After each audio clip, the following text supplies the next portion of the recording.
We've We actually are recording now. for days. Yeah, we're for real live. We were actually recording you for days. This has actually been just one long live stream for the last week. I meant every word of it. Oh baby. I think YouTube has like a 11 or 12 hour limit. So. Those bastards. They killed Kenny. I'd be seriously concerned with whoever was trying to stream more than that at a time. Data and I once went 24-hour live 12. stream. Data and I once went 12 hours in Star Citizen, but we were playing Star Citizen for 12 hours. Yeah, but I could see that being like exactly. Like you're playing a game, you're doing something. It's not like this where we're just talking. Yeah. Like that. No, that. Well, I mean, it depends how many people you have coming in and out. Because if you're doing that long of just like a podcast, like I could see it, but True. You're gonna have several topics. Oh right. No, I totally understand the idea. I'm just saying, like, I understand why YouTube would have a limit on it. Yeah. Oh yeah.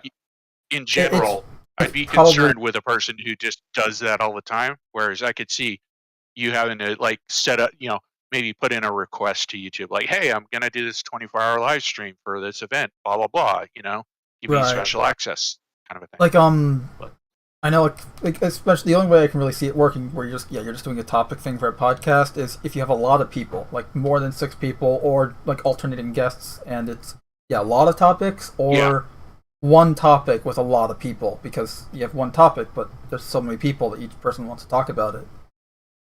I remember, I think it was Astropub doing that back.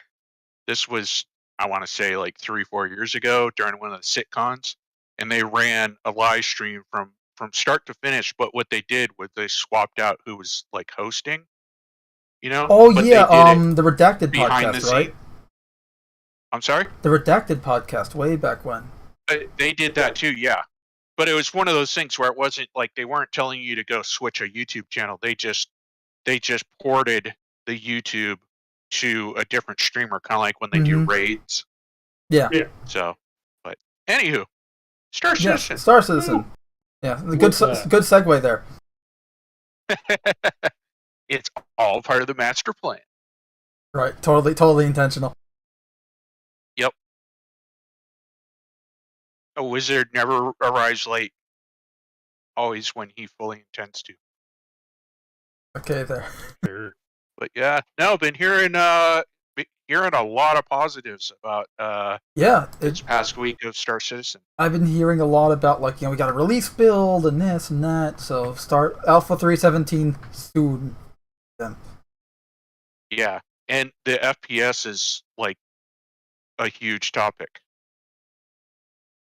Because people are reporting getting like up to 120 frames is what I heard from one person. Right, because the in Gen 12 a landing zone. Right, because they got the Gen 12 renderer now.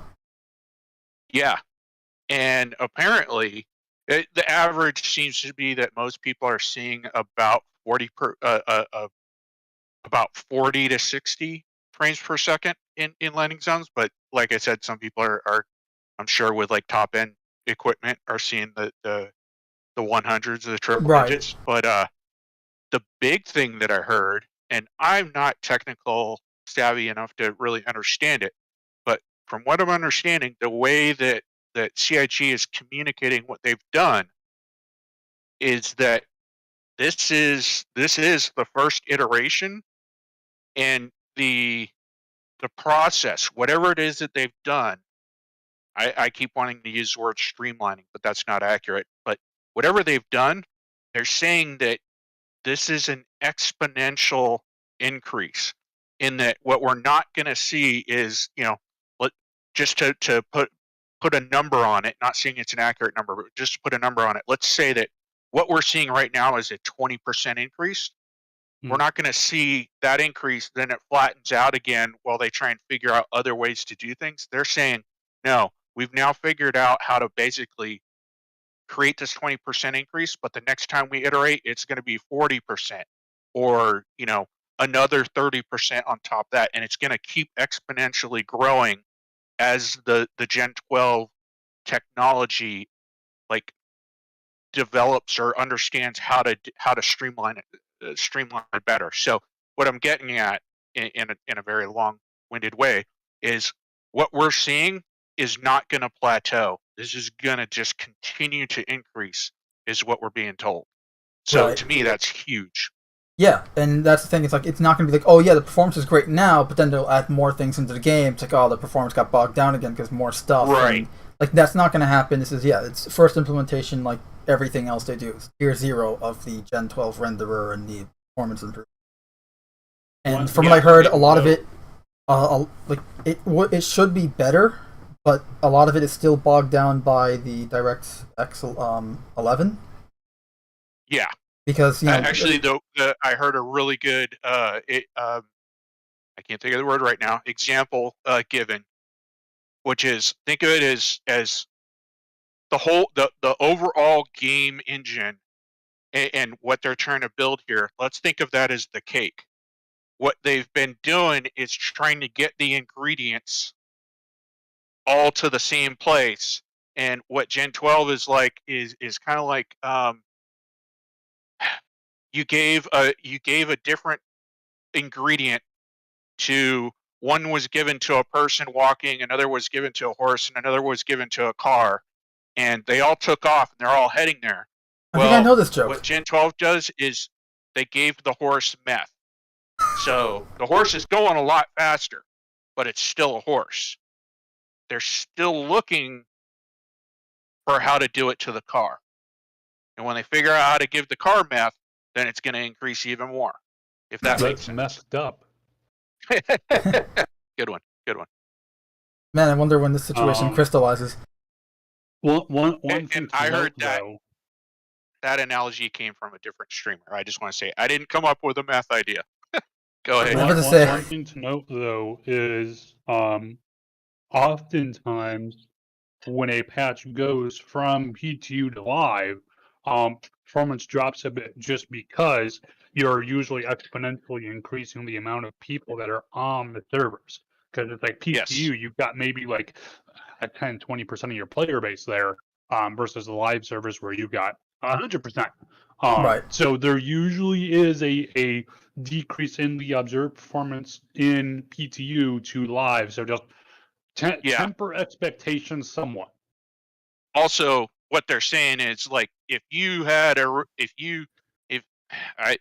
pardon my French, and I don't mean to offend anyone, but if you've got a shitty rig, that ain't French. You're not suddenly going to see great performance. If you've got a medium performance rig, you'll probably see an increase, or as Ken was just saying, maybe it slows down, so maybe you don't see any difference.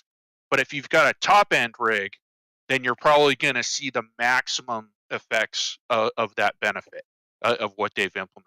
So don't, depending on what your rig is capable of handling right now, temper your expectations of what you can see as well. So those of you with a 40 series graphics card already. Yeah, but it's always temper your expectations again, because as Cam said, you have what, like 20%. I'd even go like maybe a sixth of your the player base. Yeah, PTU, not as many people are going to be playing it as the live builds. Many people, specifically with this patch, myself included, some of us were just waiting for the live build. We're not going to delve into the PTU. So yeah, but it also brings into light why they ran that. Was that like 2 weeks ago? They ran that live event in the PTU where they were trying to get more people in there. So that makes sense why they were doing that, because people are kind of scratching their head at the time, going, "I wonder why they're doing this." So totally makes sense now. Like completely, yeah. I was like, no warning or anything like that. Just, hey, we're doing this event. A few days. Yep. Surprise, bitches. Pretty much. But yeah, so we got the Gen 12 renderer. They've been working on that for a while. I'd say since last year, if not earlier. Yeah. And they had a whole thing about it on in CitizenCon this past year, which if you haven't watched that, I recommend it. It's not long. I think it was one of the shorter videos, right? The Gen 12 renderer one. Yeah, it was like 12 minutes or something like that. And it's worth it. It's a good watch. But here they're saying, it's time for another update on Gen 12, as a lot of exciting things have been happening behind the scenes, and we've been hearing a lot of voices in the community about the recent performance improvements. I'm proud to announce that our first big milestone has been reached with the Gen 12 and 3.17. This means all of our opaque static geometry, which are brushes and all objects scattered on planets and asteroids, now run through Gen 12, which more than doubles the render thread performance for these kind of objects. Before you freak out, hold your breath, as this right now actually means nothing in terms of getting more FPS. Internal measurements showed that we are rarely CPU bound by the render thread. Ultimately, this means that a faster render thread doesn't change the overall frame rate in most cases. It also depends on your CPU and GPU combination. However, Gen 12 pretty much makes it possible to be limited by the render thread ever again, which means every single bit of performance improvements on the main thread will be seen directly on your FPS as long as you are not GPU bound, something which a lot of you already have observed in our latest 3.17 PPU patch. So that's pretty much that's just the technical version of what we just said before. So I will say one thing. But at least that's their words on it. So don't take our word for it, take their word. Well, I will say one thing though about CIG and their, how do I say this? They have a long track record of saying, okay, we put together a build and behind our wall, and I'm using that metaphorically. I'm not saying an actual physical too late. wall, but on their servers or however they're running that game, when they go to test it, like how does it work out in the real world? They've always said, oh, we're getting great, this, that, insert a number, we're basically getting good performance, but yet, they'll say this after, they've launched it live and everyone's going, what the fuck's going on with, we're having all these problems with frame rates or, stuttering or things aren't rendering, blah, blah, blah. So I just want to point out that just because CIG says their version is running really well does not, the track record is that that's not always the case for what we get and how it operates for us. And I would love for them to figure out why that is and fix that so that when they talk about it, we can actually believe what they're saying. No, I agree with that. And what I like about this statement too is that they're like, hey, this, like, don't get too excited about this. Like, it's great and it's a big thing for back-end tech-wise, but it's not going to improve. Like, they're kind of like, they're trying to lower the expectation a bit, just in that this way you're not looking for the, looking up to the sky and then you get something that's not taller than a bush. I prefer that. Yeah. Any day, every day. I'd rather have rather expectations blown than be pleasantly surprised than exactly have. I'd rather go, oh wow, look what they actually did, instead of them going, oh my god, look at what we got, You walk up and you go, it's like they're not trying to like get you all hyped and whatever. They're just trying to be like, hey, look, this is great and it means a lot back end tech wise, but don't expect this to be like, oh, now you're gonna have 60 frame rate all the time, every time, wherever. Like, no, it's not the optimization yet. It just means that there's going to be some improvement depending on your system. Yeah, and they're just trying to set a realistic expectation. Sorry. From a marketing point of view, to me, it makes sense to do that, because you're going to actually have better word of mouth amongst the people if you don't say a whole lot. You subtly put it out there and people start going, oh, wow, look at this. And then they talk to their friends, go, dude, you got to check this out. Like, you're only going to hear the positives, and word of mouth is only going to be positive word of mouth. Whereas if you do the whole cheerleader squad, look what we did, look at what we got, look at how great this is, then you're only generating negative, because people are going, oh, dude, don't try it, because I tried it and it was just, it wasn't what they said it was. So that's my 2 cents on that. No, and that tends to be a lot of Star Citizen stuff often, which I'm glad to see. Hey, look, they're trying to go for a more realistic expectation setting versus Yeah. Look at what we did. Look how great we got it in, and then it's like, yeah, but it's there still needs to be improvement. But I can't play it. Right. It's in, but it's unplayable. Yeah. And they say like internally all render proxies like ships, characters, planets are already going through the Gen 12 pipeline. They didn't make it for 3.17, but will be ready by 3.8, which is theoretically in another 3 months. Theoretically, I think you mean 5, 6. Right. Let's just call it beyond one hand count. Beyond 2. Yes, like more stuff here. They got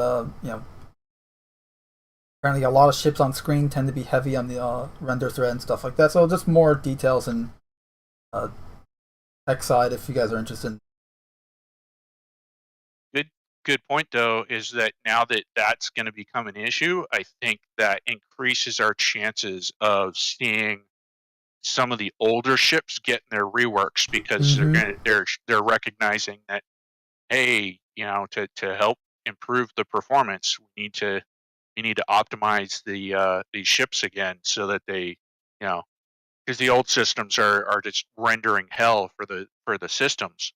So that's a positive for us, the players. Because, and they're talking about how turning on Gen 12 for cubic maps and RTTS will allow them to essentially kill off a lot of the legacy code. Yeah, it's bogging down the network and really slowing things down and essentially grinding a lot of progress to a halt until they can things from the legacy code and all that. Yep. Yeah, good things. Indeed. It's all background behind the scenes stuff, but but I was about to say and this is all the back end technology stuff. But this is why I like Star Citizen, because they'll talk about this type of stuff, and again, they're not going to talk about it in a way where they do their best to make it like, hey, if you know nothing about this sort of stuff, we'll explain it in a way that you can at least get a grasp and how it affects the game from your side. Yep. And not in like a dumbed down way. And if you don't know what it means, then you have the internet at your disposal. Just enter in your search engine what the hell this stuff is. But yeah, that was the update for the Gen 12 renderer.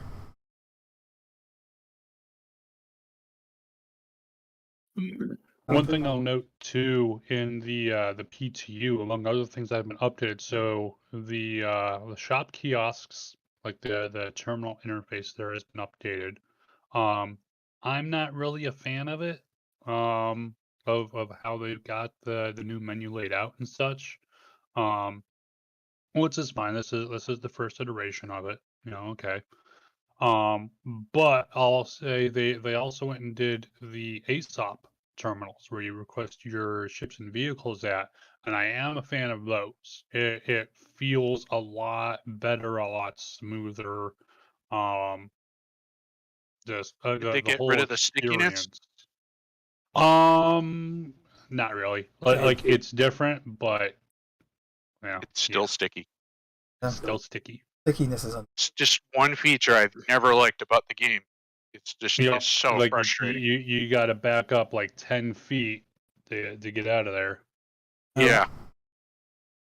And there is an X on the screen, not but perfectly aligned. Oh wait, you can't interact.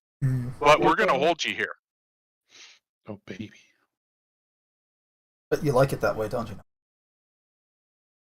But yeah, and they also had a newsletter this week saying on Friday, April 22nd. Sunday. When the hell was April 22nd? Friday. April 22nd was Friday. Friday, okay. Yeah, so they had the newsletter on Friday, and like, yeah, Alpha 3.17 is coming out soon. It's approaching, which kind of tells us, yeah, it's going to be sometime in the next. TM. And soon, probably in Canada. My only real frustration with CIG right now is the whole their community manager shows. I'm a little frustrated once again because lack thereof. Because basically, what they're proving is that there's that saying that you never want, if you're running a business, you never want to be in a situation where if one person walks out and gets hit by a bus, you And your can't whole thing do goes down? anything. Hmm. Yeah, and that seems to be the excuse that they're using for not providing content, is because Disco Lando is moving, and it's like, you guys have known about this for a long time. Plus, he There's wasn't no way doing the that you shows couldn't have. years ago. Like, back when Go it was ahead. called ATV, he wasn't. Well, and they Always should there. have other people who can do these shows. Start having, Or test out other pre-recorded. Right, that's Yeah, him. I'm a fan of somebody else, but I mean, at the very least, you could have had a show at least. So, I mean, I'll give you a week off, like that makes sense to me. But the fact that we've now gone essentially I 3 think weeks three. without any information out of them, like that's kind of, to me, that's a failure of your management system, because some guy's moving, like that's not good business. Yeah, and this is kind of going back to the whole marketing team thing that we talk about every week, and that's like, they need to have a better system for the shows. Like, Inside Star Citizen should be about new content in the development process. And right now they kind of use it for it's like a multi-utilization show. It's the they use one it show for they put out. showcasing Besides, employees and this and that, and that's fine. That's great. Like, that should be a Tuesday show. Keep the Thursday show. Keep Inside Star Citizen development progress. And Star Citizen Live should be whatever the hell you want to use that for. It's filler. Yeah. To me, there's kind of two tiers of the issue. To me, the top tier is the fact that they've been collecting subscriber money that it has been specifically said was meant to create shows to provide information. And if you look at over time, if you look at how long they've been collecting money and the content that they've been putting out, the content has gotten smaller and smaller, but they've continued to collect more and more money. So that, to me, that's tier number one problem. And then tier number two is what you guys are talking about, which is even the content that out of that more limited content that we're getting, that content is less and less relative to providing information, more filler and fluff. And so to me, it's kind of they're doing two things that aren't good, and it's kind of frustrating. And I don't. To me, it's not personal against Disco. Like, the guy's a good guy, but I got the feeling that maybe the guy's burnt out a little bit, because I was about to say, maybe is always having doing the same thing. Like, he's always having to step in and explain stuff, and he's no longer like, I don't know if the reason the content that we're getting is because he's kind of like, well, I just I don't want to do this, I can't do that. Like, to me, that's why we don't know if he's the one that's making doing any that. of these creative decisions, or if that decision is being made by someone else or higher up in the chain there. True. Right. And I was going to say, maybe, to me, like you said, Cam, getting another person in there, that would help alleviate a lot of that. Yeah, I was going to say, like, maybe having like an switch it out. alternate. Yeah, like having alternating staff of, okay, every week or every 2 weeks it's a different guy or something like that. Yeah, Yeah, have a and not, European one, and then have a US one. So you're getting kind of like different perspectives from different regions. Right. You got the American point of view, but let's have somebody over in the German studio or England studio kind of give them a European take on what's cool and what they're working on and what they find interesting. Didn't we used to get I was about to say, like a studio report? Yeah, and that's the thing, is because each studio wasn't. That's one of the things that's gone. Yeah, each studio does something different, so that's why I'd say go for that, especially definitely because this way. I'd love to see studio report come back. It's like, okay, I this used week. to look forward to the German one because they were always just like, oh yeah, somebody mentioned planets, so like we took a week and here you go. The German ones were the best. Chock full of content. But that's the thing, like, each studio's doing something else. So it's like, this way, okay, it's the third week of the month, so that means it's going to be, say, the German studio, and they're showing off what they're working on, and then it's the UK studio and the shop for what they're working on. Like that would be great. They had an alternating schedule with different stuff to put together their little presentation there. Plus, it gives them 3 weeks, a month, essentially, to do it. Yep. Depending how many studios are there now? There's 5, but they're gonna be aren't they? You got Frankfurt, London, Austin, and but from what I understand, Austin is not like a full studio. It's a specialized. So to me, you could combine Austin and LA. I would say there's the California one too. Show, and then you got Montreal. Okay. Okay. And the UK one, that's the big one now. Yeah, I call it London, but Yeah, same thing. I see London. I see France. I see Canada. I'm sure that pisses off all the the imaginary viewers. But yeah, no, that would be great because you have 5 studios, or it's 4 studios, right? Because we're combining the Americans. So 4 studios, 4 weeks in a month. Alternate them throughout the month. This way, each studio has a month to prep the show. And they used to do it, so they know how to do it. They know it's possible. Like it's not, they're not This isn't reinventing the wheel. No, this is kind of bringing the old style wheel back. Yeah. Bringing back the old model, refurbished. That's my biggest issue with CIG right now. Is just their kind of lack of communication, yet still collecting our money. Yeah. Well, subscriber money, anyways. Yeah. Which I am not one of. But to me, that's that in my overall scale of things, that's like a 10% issue. And what they're bringing out with this Gen 12, like that's a big chunk. I'll be the first person to say that, like, I was thinking this year was going to be kind of a very quiet year in the sense of we were going to get little dribbles and drips of things implemented, and by the end of the year we'd kind of look back and go, oh, okay, yeah, some stuff was done, but nothing was going to jump out and be really exciting. But they kept this one really quiet, and the way that they're doing this, I'm really impressed with, and I'll be the first person to say that if this is only step 1 of this year, I'm impressed, and I was wrong in my thinking that it was going to be a quiet year. That's right, you were wrong, and you should feel bad. And because of that, you will be sacrificed. I will wear the cone of shame. It's just a street cone that one of us picked up. Squirrel? Mind the gum on the underside of it. That's the best part. No, yeah, I agree. I think we all thought that it was going to be a bit of a slow year, but I mean, yeah, so far we got that. This is what I'm glad for. That as much as we hate I want to say, I can't say mismanagement because we just don't know, but the poor external view of the marketing team.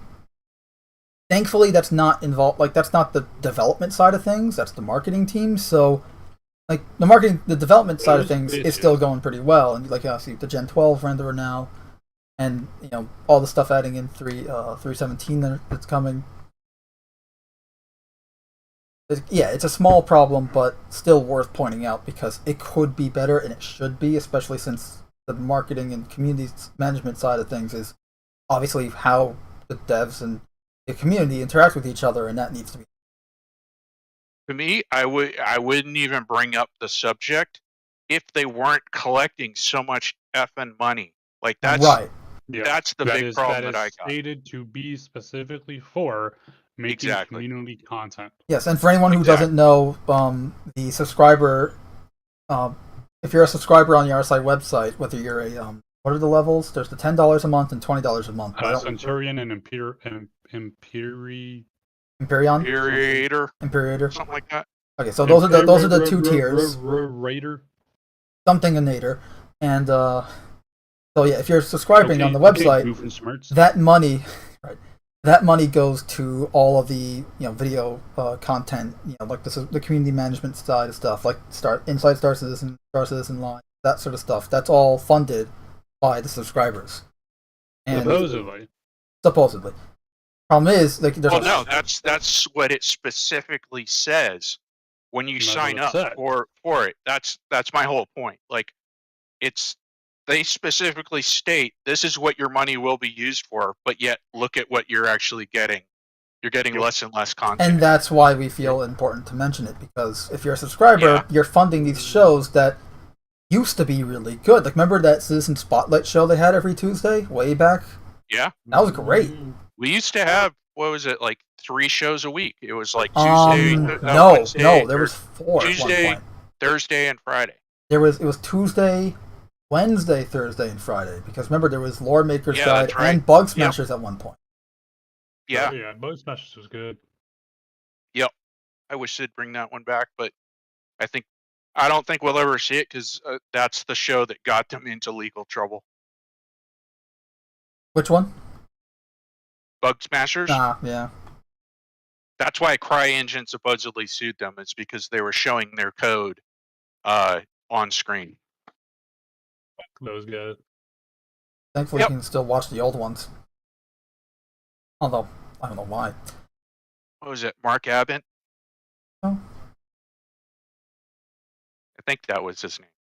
I know it was Abbott. I just don't remember if it was. Yeah, at one point, you actually had 5 shows a week, Monday through Friday. Because that starts Citizen Spotlight Tuesday, then I think Wednesday was Monday or Wednesday Bug Smashers? I think Monday was Bug Smashers, then Wednesday was Lore Makers, then Around the Verse, and then Reverse the Verse on Friday, which is now Inside Star Citizen Live, practically. My issue isn't like, I want to go back to 5 shows. Like, to me, that's a lot of work. Yeah. I get that. Like, to me, that's like, okay, yeah, maybe that's a little too much. But I personally think 3 shows would be good. Yeah. Like, that would meet my expectations. But I'd be willing to go with 2 if those 2 shows had actual content, not just filler and fluff. In other words, hanging out and drawing doodles with a art person is not providing me content. Like, I'm not learning anything through that. So if you're only going to do 2 shows, maybe spread them out a little bit and have them be content, as in, what we're doing or what's going on, or this is something, hey, look at what somebody's designed. Like, I would say either like Tuesday and Friday or Wednesday and Friday instead of Thursday and Friday. This way it's spread out. And also this way it's not, again, that's the problem, is it is fluff and filler, a lot of it. Like, everyone's always excited when sprint reports come out with Inside Star Citizen, because that's the only time we're really getting like, hey, what's coming out down the pipeline in Star Citizen? What's new on the horizon in the development?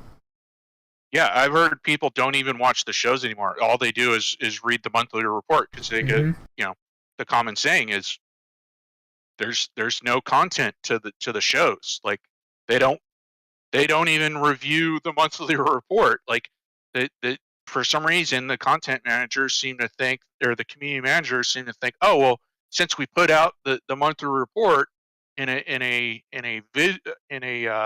text-based format, we don't need to discuss that in a video format. To me, I'm like, at the very least, if you're trying to find filler, then have somebody sit there and read through the monthly report, because then you can at least maybe answer questions as you're reading it. That would be a great thing for Star Citizen Live. It's essentially they go through the monthly report once a month on Star Citizen Live. This way they can take questions about the monthly report. Exactly. And then they get a better understanding of, hey, here's where we're not communicating our ideas as much because we got a bunch of questions about this thing. Or, oh, here's a topic that we don't need to discuss anymore because nobody's interested. Like, that would all be good stuff. But anyways. Yeah, I mean, look, personally, I've been only watching the videos like kind of last minute before the podcasts now, because like a lot of it is just filler, and I'm just like skipping through a lot of it sometimes just to get to the good parts. Yeah. But anywho, like we said, that's only about 10% of the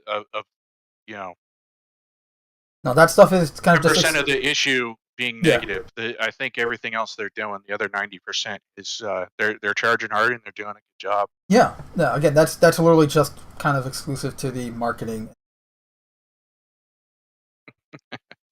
Would I be wrong in saying that? No, not at all.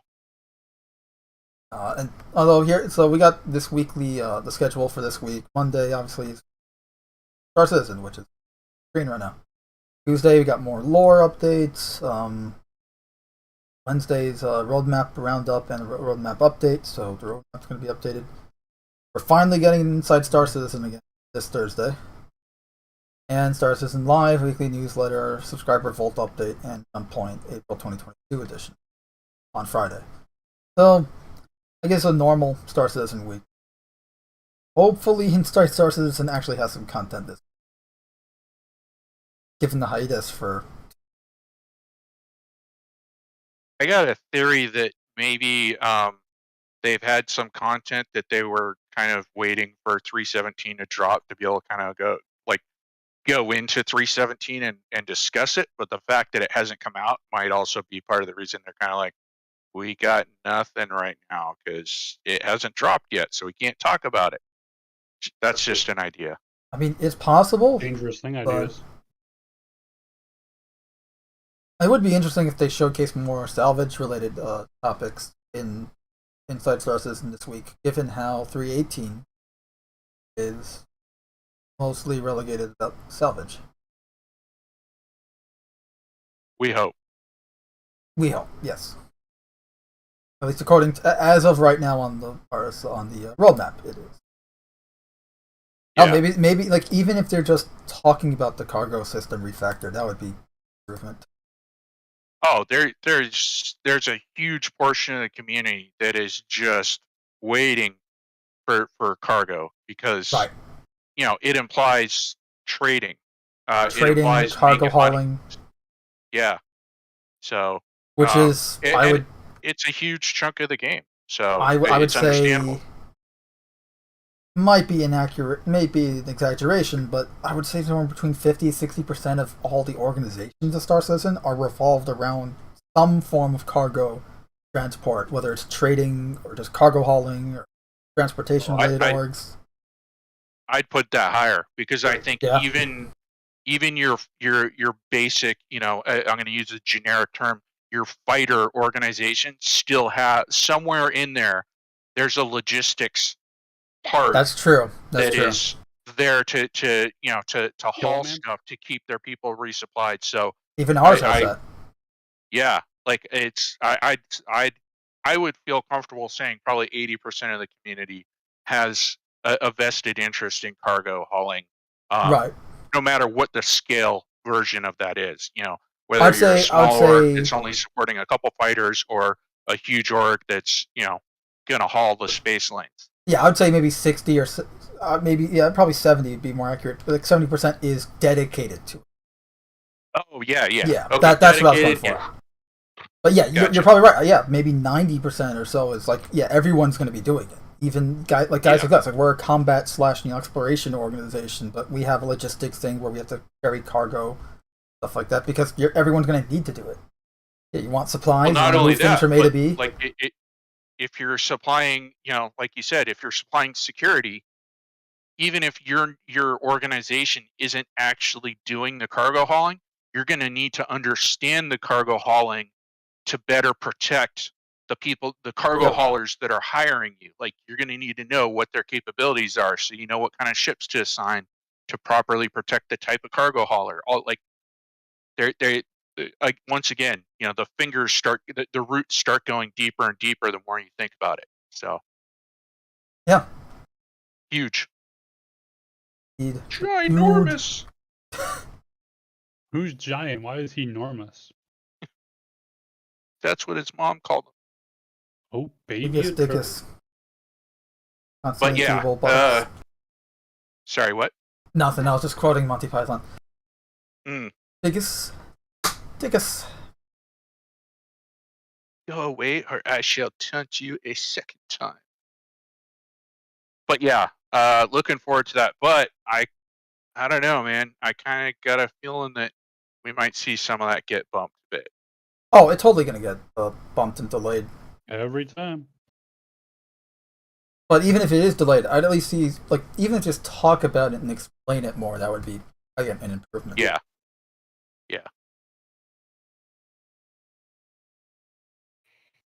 Well, I think that's it for Star Citizen this week. Because we're kind of still in that like dry period until 3.17 drops. Yeah, I'm trying to rack my brains for anything else that I've heard that's of interest past week, and nothing's really jumping out at me. Even I'm seeing a lot of content providers are kind of doing more like what if shows where they're just bringing people on and like, well, what would you think of this or what of that, instead of, you know, the actual content type stuff. I know, like guys like Super Mac Bros and they're just kind of been talking about the PT, but if, like, because that's they're just talking about the PTU and it's stable now. Is it stable now? Yeah. And obviously the big the Gen 12 milestone. Yep. Yeah, that's been pretty much the topic du jour on almost every show I've seen this past week. Is people talking about the Gen 12.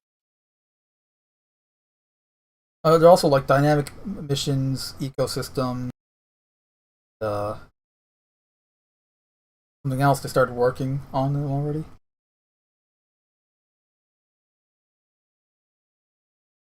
But again, that's kind of stuff like you're not going to see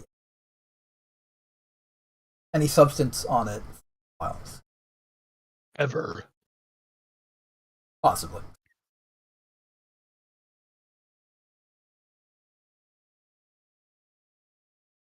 Yeah, I'm trying to picture kind of what's going on right now with the delays that we're seeing, and then and basing this off of what we've seen in the past. I'm kind of just looking at it and seeing thinking about what the potentials are for what we're going to see out of CitizenCon, and then kind of that following quarter. In the past, usually we'd start seeing more and more flow of stuff until we got basically through till the end of the holidays.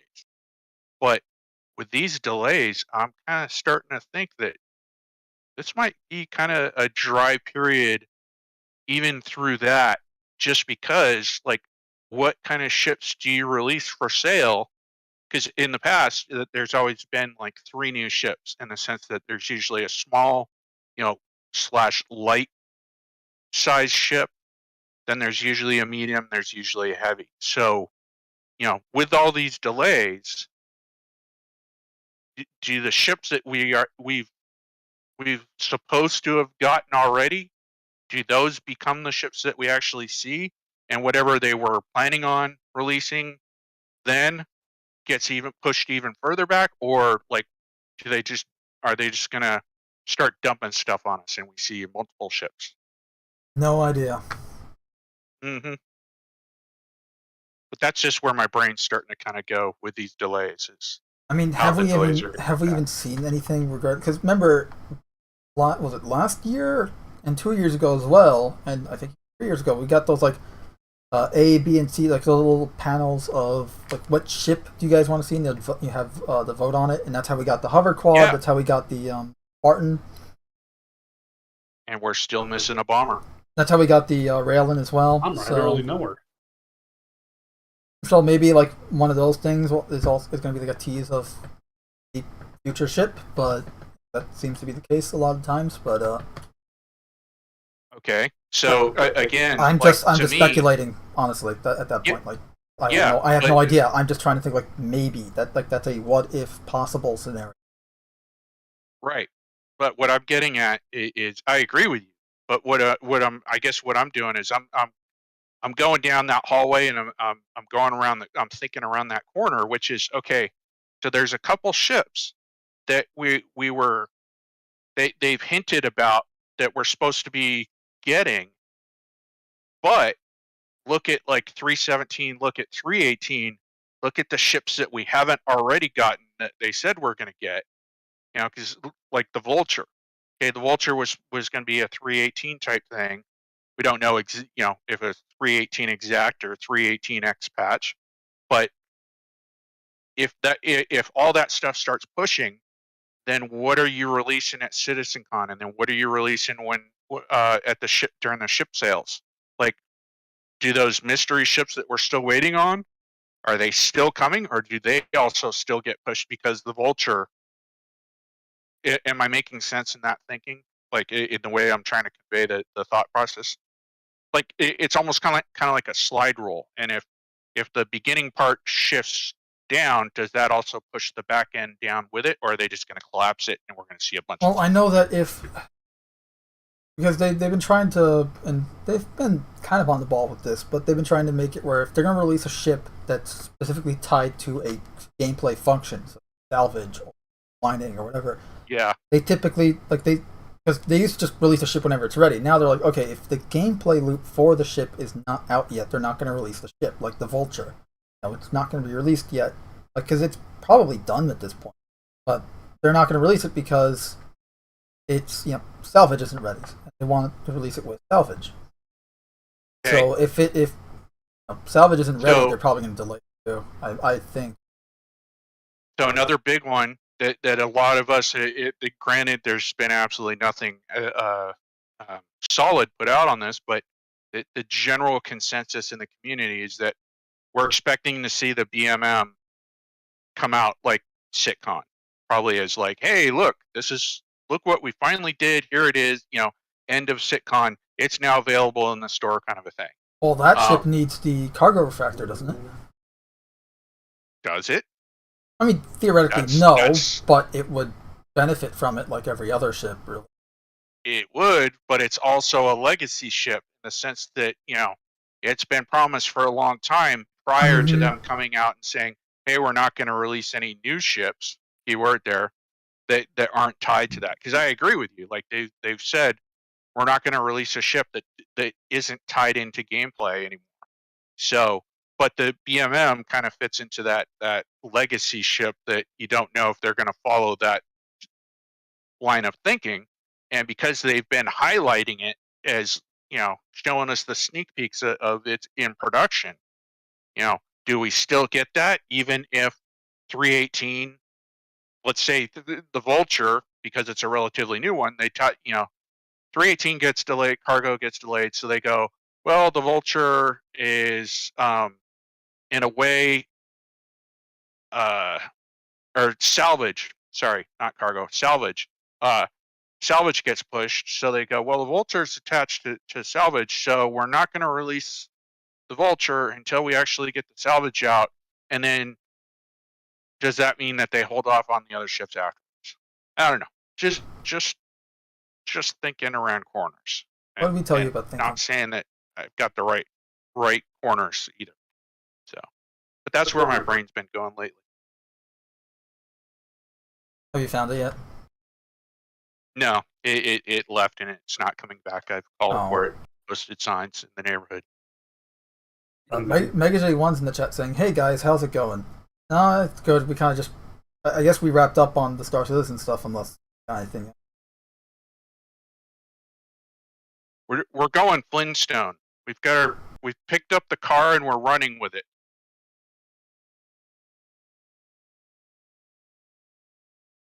Yeah, that's really it with the Star Citizen stuff. At least that I got. Yeah, I got nothing else. But Data Machine should be really happy because all this Gen 12 means that he's got better racing courses. Yep. Yeah, I've been helping them out with some of that stuff. Yeah. Yeah, we've been we were testing a ground racing thing for like B-roll footage for the the name org, but the racing org that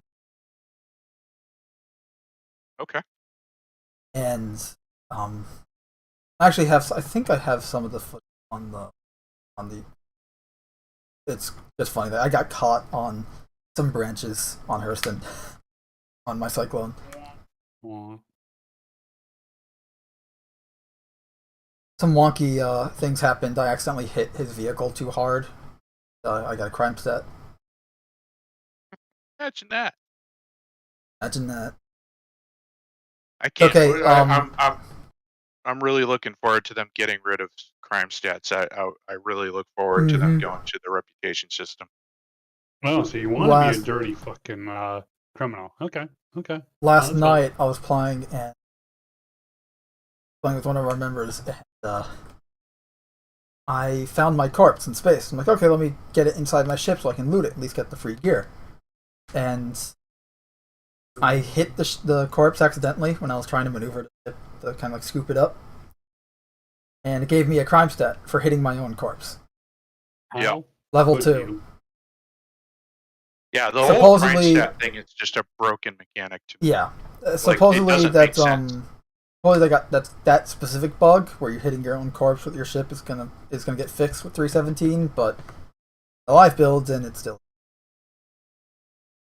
No, the crime stat system just needs to go away because it doesn't make sense. Like the fact that you have a crime stat for bumping into your body should not carry over to if you go to pyro system. Like that doesn't make sense. Well, I mean, bear in mind, though, we don't know necessarily how these mechanics will play out with different systems. You could very well have it to where, and I fully expect, because they've said they want to go and have, like, this is a lawful zone controlled by the UEE, this is a criminal zone, this is a gray area zone that's not quite a free-for-all here, but it's not quite a strictly lawful zone. So that was a bad example I used. Let me put it this way, though. What I mean by it is right now, basically what we have is a GTA style alert system. Yeah. Which is no matter what you do, where you do it, it carries everywhere. And if you get, if you do something at KSP, or you do, let's say, let me rephrase this. Let's say you do something at Port Olisar, and all of a sudden you go over to KSP or you go to Green Hex, you still have that wanted level and it's still displaying, even though they don't give a shit about it and probably nobody does anything about it. But the authority take system, a step the back. criminal system is omnipotent. Right. And where that doesn't work is that, think about real life. Like if you get a traffic ticket in LA, the federal authorities shouldn't give a shit about that. Like if you go to New York shouldn't care about that unless you've done so much bad shit, i.e. reputation. In other words, in LA, you did so much that you built a reputation by repeatedly doing things that it got to a level where now the reputation goes, hey, this guy is actually wanted, at a federal level, then okay. Or if they have reason to like really dig into your background or something like that. Yeah, exactly. And to me, that's where reputation comes into play. In other words, let's do, what reputation does this guy have? Has he been messing with the UE Navy constantly everywhere he goes? Then okay, I get it. The UE is after you wherever you go. But if you're just messing with the UE every once in a while in the Stanton system, then maybe that shouldn't carry over to the pyro system. And like Cam said, we don't know what they're going to do with that yet. But like that's all I'm getting at. It's the crime stat system is a broken system because it's an all-knowing, omnipotent system, which doesn't work for a space game if you're going to have these wide open, vast expanses with different regions and different groups in control of each subregion. That's a bad mechanic. That's all I was trying to get at. Okay. Yeah, like for instance, if someone kills you, obviously you should have the option to get, of course, file charges and everything like that. But you should have the ability to file charges. It shouldn't just be automatic and stuff like. Yeah, there needs to be a more intricate and fair system, not what we have now. We're kind of just automatic and very non-immersive, for lack of a better term. No, it is. It is. And part of it immersion is that, breaking. They're at like tier 1 or so of it, but doesn't mean it doesn't need to be fixed.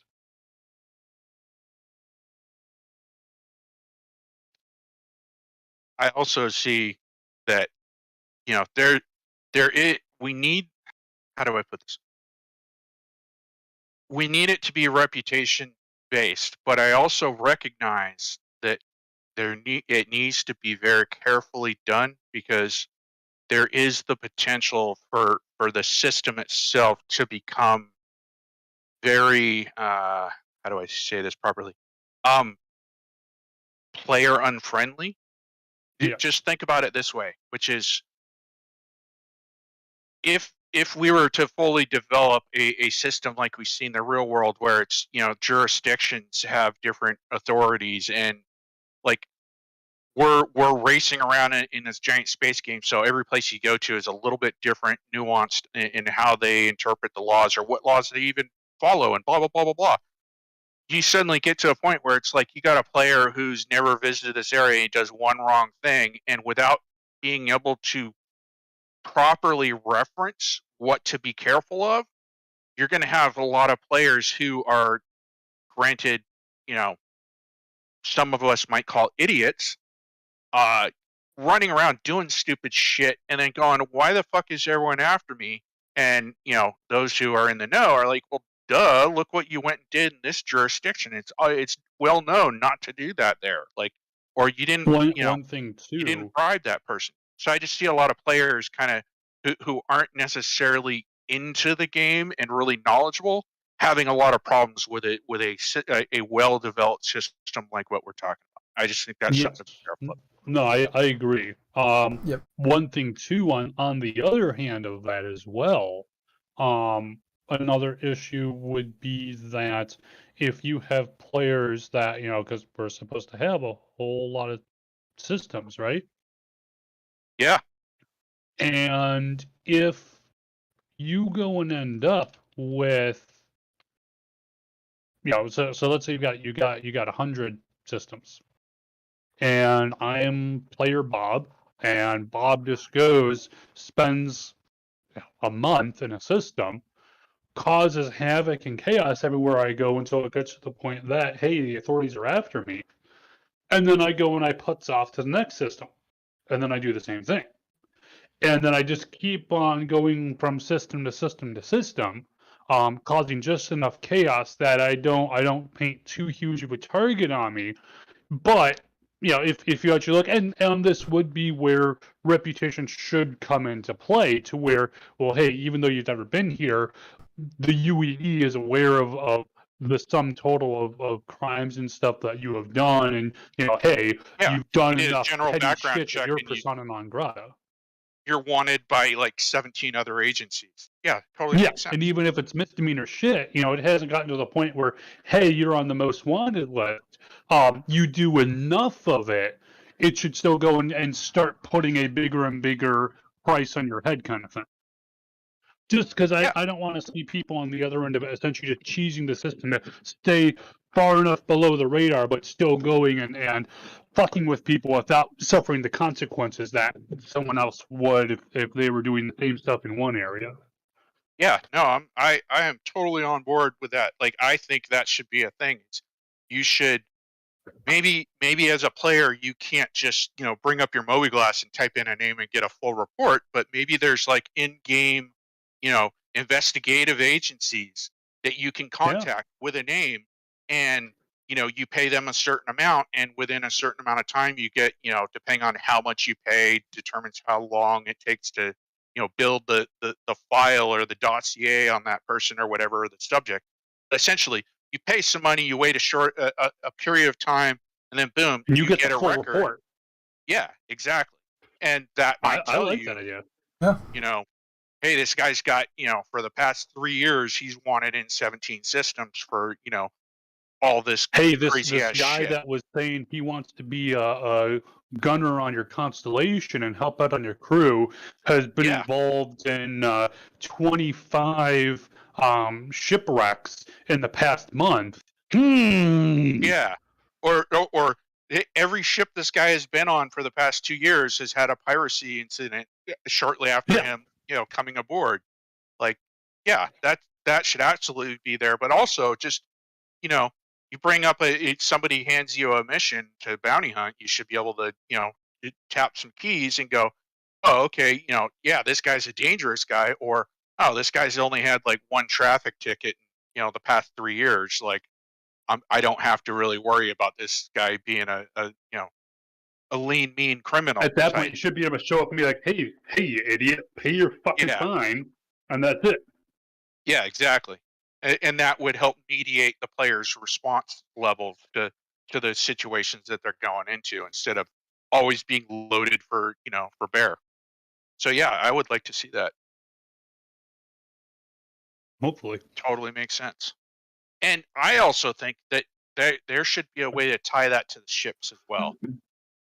Like be able to run a dossier on a ship. So, it essentially have ships almost, as far as reputation system goes, have ships almost be treated like a person, in the sense of they have a track record, there's a file, there's a history that you can bring up. Maybe again, same thing, it costs money, or you got to know the right people, but somehow you can get into a vehicle ID database, or be provided a report from that says like, oh yeah, no, this ship has been owned by 3 different people and it's got a history of piracy, or no, it's a totally clean ship, there's nothing wrong with this thing.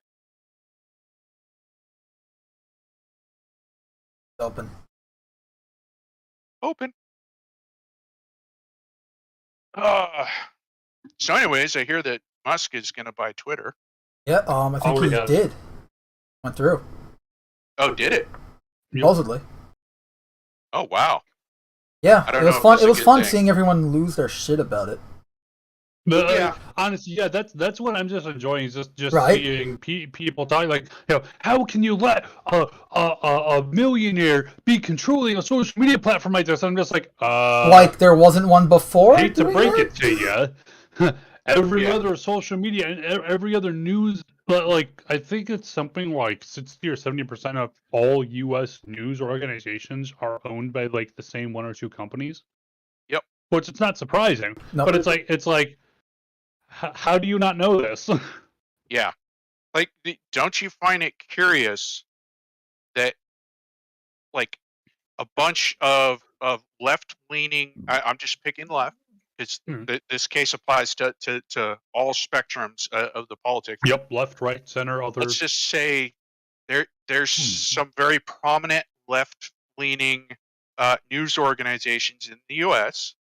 that for some reason, all the stories that they run every day are almost word for word exactly identical to the same stories that are being run by those same leaning news organizations in some other countries. Right. And it's interesting. They're all owned by the same company.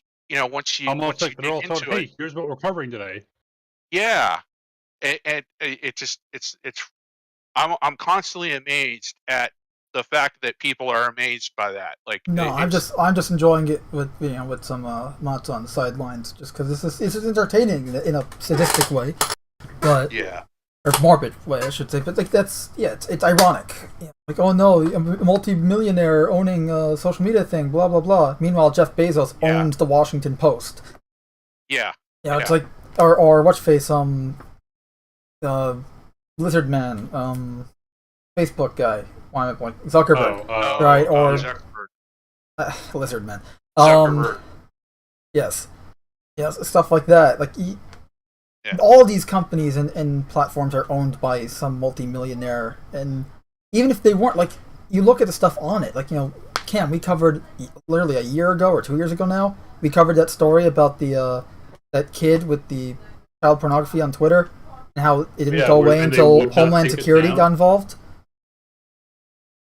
Or, more recent stuff like in 2020, right before the elections, the New York Post had the, that, the expose article on the Hunter Biden laptop thing. Not to get too political, but just pointing out what happened, historical events, essentially. They had the article, and then Twitter banned their account for a week because they had the gall to say something against their political candidate. Yep. And that I will say, I can understand the media biases that organizations have. Just, I really wish at this point it wasn't so How do I put it? Well, it's no longer about the actual news. It's more about how they deliver the news. Because to me, it's almost like they don't just provide you like, hey, this is what happened. Instead, Correct. It's you're here's getting all what you should these think about what descriptive we say happened. adjectives that basically slant it in a point of view that this is either good or bad, and so it's kind of like, oh, Here's to what give we you an say example, it's kind of happened. like this horrible man did this thing, and it's like, you didn't need to say he was a horrible man. You shouldn't be saying that. You should just say a man did this thing, and allow the viewer or the listener to draw conclusions without your use of Without those you adjectives. telling them this is the conclusion you should reach, just going, hey, Exactly. and I mean, part of it would be better, and part of the issue is that, and I'll say, there's always been bias in terms Yeah. of even just what gets selected, how you talk about it. But I suppose in some ways it used to be more obvious where that bias was. And now that you have so many Think so? organizations going, no, I'm not biased. I'm not biased. And it's like, no, you are. No, I would think it's say the opposite. I would myself. say it's more obvious now, but it was less. The bias wasn't as more integrated obvious as now, it was now. but they'll say it's not. Those same news organizations will say, no, we're not Well, yeah. biased at all. Yeah, like there's a more there's a I can't say denial because they probably know that No, they're it biased, absolutely but- is denial on the news agency. No, it's gaslighting. It's essentially lying. Yes. It's not, because denial would be like they actually believe what they're saying. Here they're just lying to the public. They don't, or at least I hope they don't actually believe. Right, what they're saying. exactly. Like I can't. Yeah, that's why I'm not like I wouldn't say that because that's the not whole an accurate term here. The number one news channel of blah blah blah, and like we're the best, we're the best, we're the best. You should listen to us. And it's like, yeah, no, you guys aren't the best. You're a point of view. You're one reporting source. But that's just me. I don't know. When I heard, And you when are I heard wrong. that, probably most of the time. When I heard that Elon was making an attempt to buy Twitter, I was the thought that crossed my mind more than anything else was that I look at his track record, and he's got a good track record of finding something that isn't being utilized to its maximum capability, or in it being utilized in a new way that could be, I don't want to say profitable is the only thing, because he doesn't necessarily Beneficial? know profitable, but like he finds a way of finding something and using it as a tool to do something else with that hasn't been done that way. And I like that. I think that's a good thing. However, I don't think that him acquiring Twitter, is a good thing, in the sense that, how do I put this? He's got a history of shaking things up and doing innovative things. Which can be good or bad. Yeah. However, Right. in this specific situation, I don't think it's going to be a good one. yeah, fair enough. Personally, And I don't mean that in a negative sense of like, he's got bad intent. I just think that It's just going to go sideways. you're It just won't go looking at like like what's the result of this situation. exactly. Yeah. And It's not personally, gonna I work out the don't. way he's intending it to. And Personally, I also fair enough. chalk that up to, as we get older, we kind of do get set in our ways, whether we intend to or not. It's just, it's like we've kind of How discussed. dare you? I'll past take you to the episodes. guillotine. It's one of those, we are a product of our past experiences, and those past experiences cause us to react in specific ways to new environments. And so I think his intention is good. It's just like you guys said, it's just not going to work out. But anyway, Hey, fair enough. I mean, shit often doesn't work out in life. Learning Yeah. experiences. Hopefully, this doesn't drag a whole bunch of people like in the company down with them. yeah. Look, personally, I don't Innovation care. is good. Yeah. Like, But- I like to think of myself as I'm if you're putting it in like the Dungeons and Dragons terms, I'm all for chaotic good because chaos brings change, and change is what helps us develop into new things. Right. I'll show you Just chaos. do it for good things. Get Siegfried from Chaos. Like personally, I don't care because like I don't use Twitter. I never have and never will. Like, I don't care about any of the other shit. Lawful? What? To use D&D terms, what if I want to be chaotic lawful? That would be more lawful than anyone else in this day and age.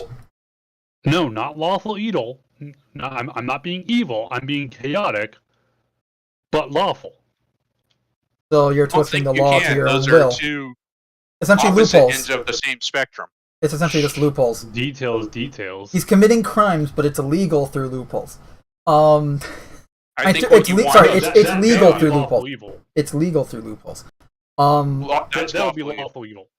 That's chaotic lawful, I guess. But anyway, the No, whole that's thing with the evil. Musk. Anywho, Musk buying Twitter or planning to buy Twitter, whatever it is. I mean, like, because I'm sure some people are expecting like, oh, this is going to change Twitter, right? Like, it's going to make them less probably won't. Orwellian and less whatever. Yeah, exactly. I'm like, I don't think that's going to be the your case. Average user is not going to see their user experience changed overly much from what they've been seeing so far, realistically speaking. Yeah, I don't see how, like, unless he decides to make some really drastic, like, operational changes on how that thing functions. I suppose that's possible. And but yeah, it totally is. Really I don't, like, again, my expectations are kind of, like, I just don't care. It's not even like they're low or high. I just don't care. No, I don't use Twitter at all, so I guess I don't really have a horse in that race. So. That's the thing. None of us do. I think the only big picture level change that you might see is some changes to the legalities of what people can and can't post, just because now when you go private, that means that you are liable for certain things. But again, like you guys said, big at normal user level, I don't think you'll see a big change. If anything, a few people might start to see some like, hey, not outright bans, because again, you've gone private, you're trying to make money, so you're not going to see outright bans, but some users might start seeing like, they post something and they get a response back almost immediately, like, hey, you can't post this anymore, due to legal problems or legal issues. So we're not banning you, but you can't post this kind of a thing. But that's the only big change I see, if they do it. Yeah, that's a big if, because again, like I don't know what really is going on. Again, as Cam said, I don't have a horse in that race. I don't think, do any of us have a horse in this race? Yeah, none of us really do. I don't Twitter, no. I know Kulios and Data don't either, so like none of us, I guess, really have, none of us give two shits about this, so that's not to say could something good come from it? I don't know, because again, it doesn't affect me at all, so I don't care. But the only good I could see, and I don't mean, how do I say? Loosely using the term good I have here. nothing against Twitter, and I'm not saying that Twitter is not good. All I'm getting at here with this statement is the long-term benefits that I see of this purchase is that maybe somehow they start up the next generation of whatever social media might be, and that is somehow grown out of Twitter.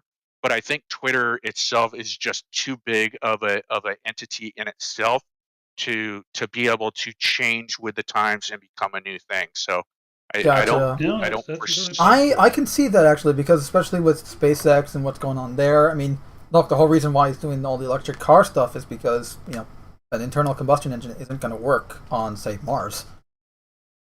Yeah. So that you need an electric car.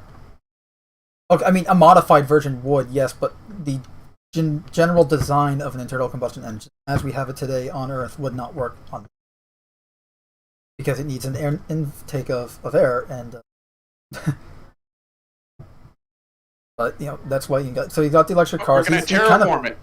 yeah, terraform Mars. I mean, that would just solve a lot of problems, wouldn't it?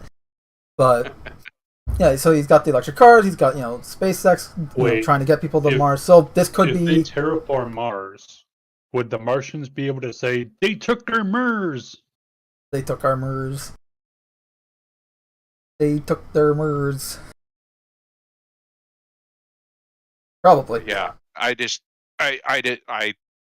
like I said, I don't think Twitter will be a major change, but who knows? Maybe it'll be the seed for the next Like gen. something might come out of this purchase that maybe not Twitter itself, like a new thing from it. Like that, an alien Yeah. erupting out of someone's stomach?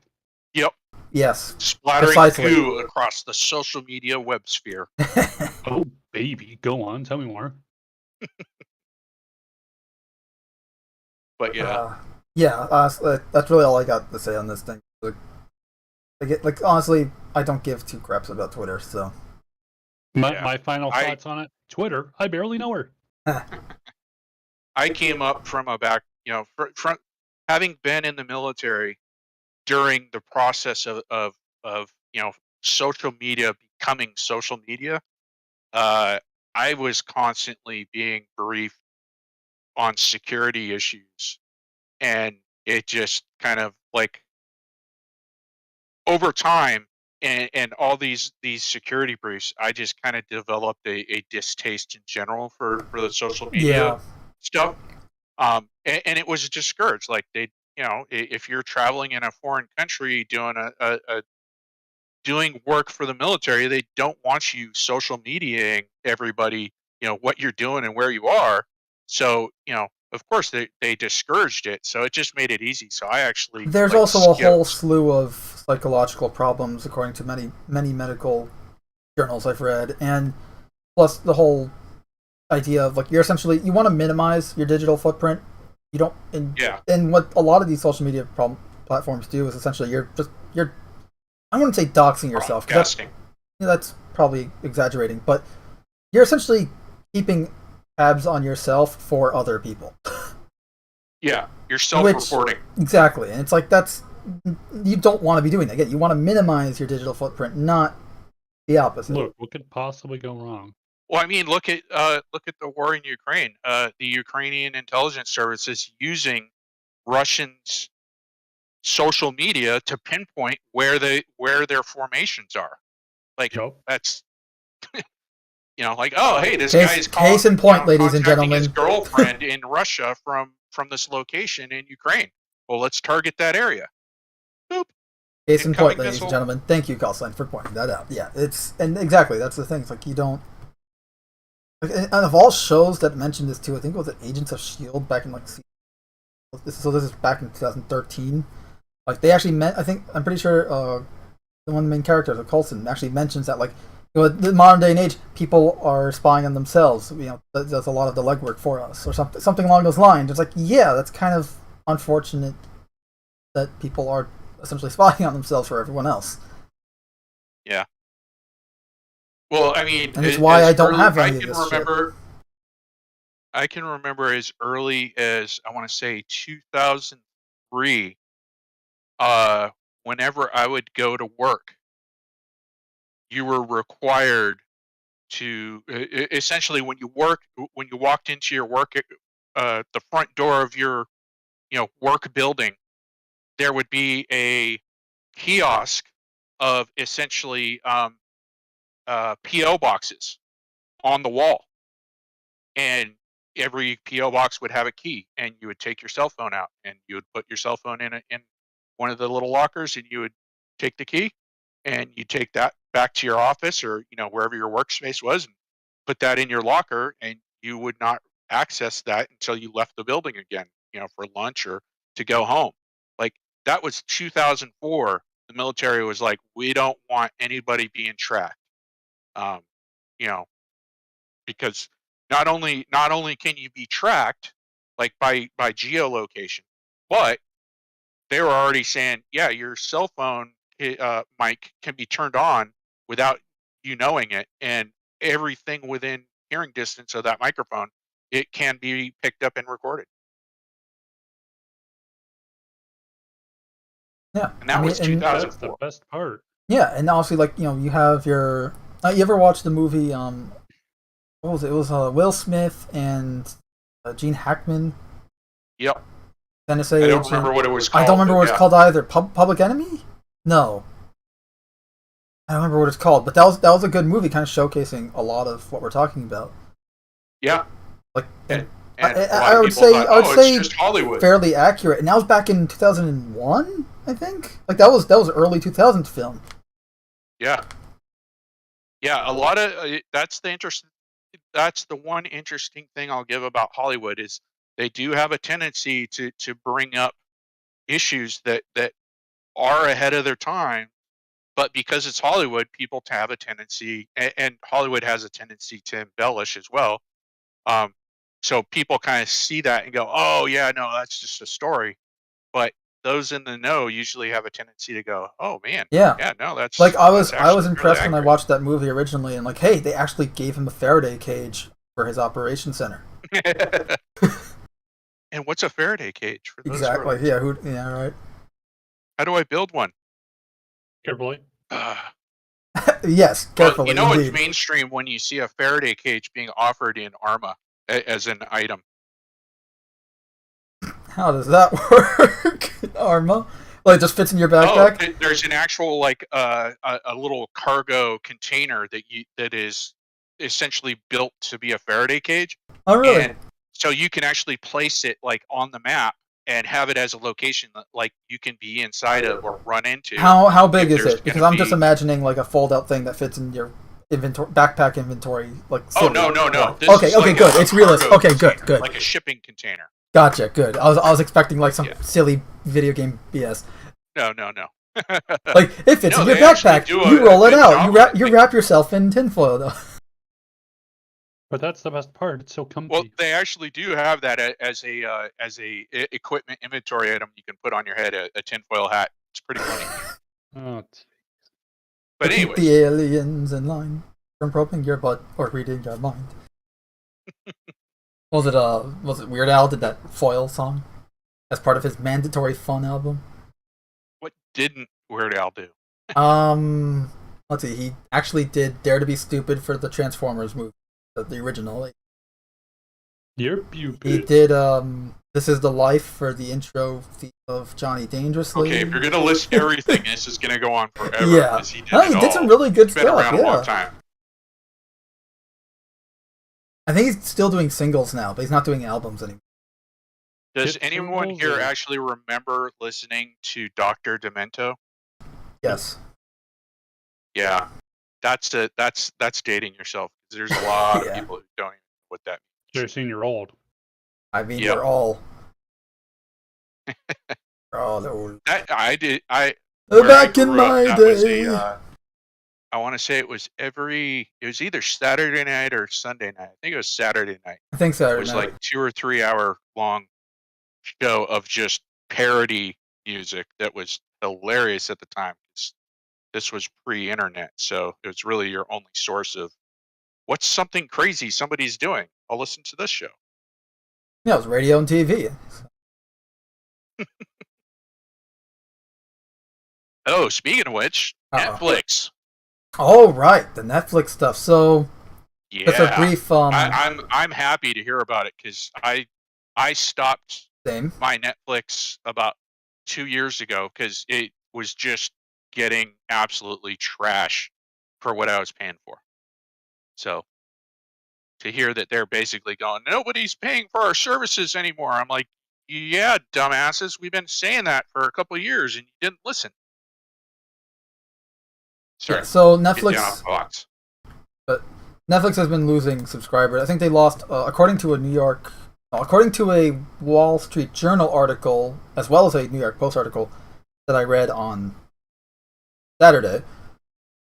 They lost 200,000 subscribers and are expected to lose 2 million more by June. And they're blaming sharing passwords. They're blaming. So Of course. for those who like for context of that, essentially, for instance, for myself, I don't have Netflix. I'm essentially siphoning it off of my family. You know, like one account with the 5 little profile thing. Each person has their own profile. So you have 5 people using one account. People, you. But here's what doesn't make sense. 4 people and 1 sentient AI. If you're saying the reason that you've lost these numbers of people is because of password sharing, then if you were to take Mando's example, let's cut that in half, and let's say round down, let's say 2 people are sharing a password. That means that double the amount of people actually quit using your service for the numbers to be as where they're at, if that makes sense. The whole password thing is complete bullshit in my opinion. Oh, it totally is. The Babylon Bee had a great article where it's like, 200,000 people all using the same account or something like that, making fun of it. Yeah. Because it's like, hey, here's my password, everybody. Exactly, and the password 123 or something like that. The password is password, all lowercase, one word. Go on, tell me more. But yeah, they've had shittier and shittier content for, I want to say, the past 5 years. It's just steadily declining. I was talking with a friend of mine about it, and he actually brought up a really good point. You look at Netflix and then you compare it to Amazon or Apple or even Disney or whatever, Hulu. What do the others have that Netflix doesn't? The others don't actually need to charge for their subscription service because, for instance, Amazon, they make money off of their shopping website and a bunch of other shit. Apple, they make money off of their Macs and their iPhones and watches and what have you.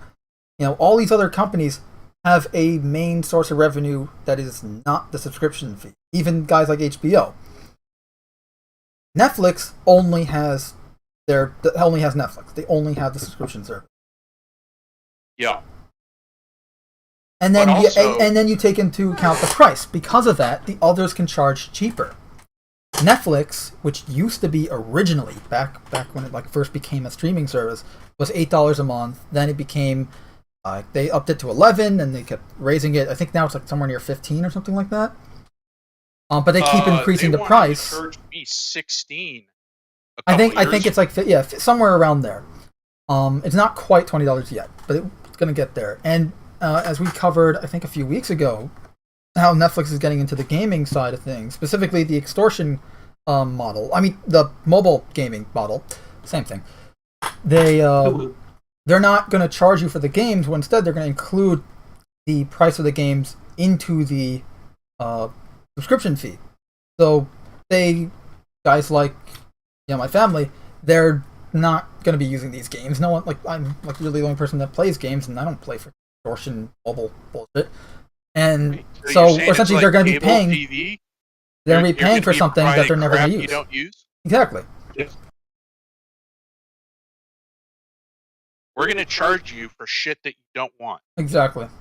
Yes. That's always. what's wrong with their model. And I also want to throw in one of the other things that makes them different from all the other systems or providers or whatever you want to call it, streaming services. The other streaming services are actively pursuing new and granted, this is based on personal opinion, interesting content. In other words, you look at well, maybe not Disney, but at least they're trying. They might not be doing it right, but they're trying. But you look at Amazon and you look at HBO and all the other ones. They're trying to come up with new shows that are interesting for people.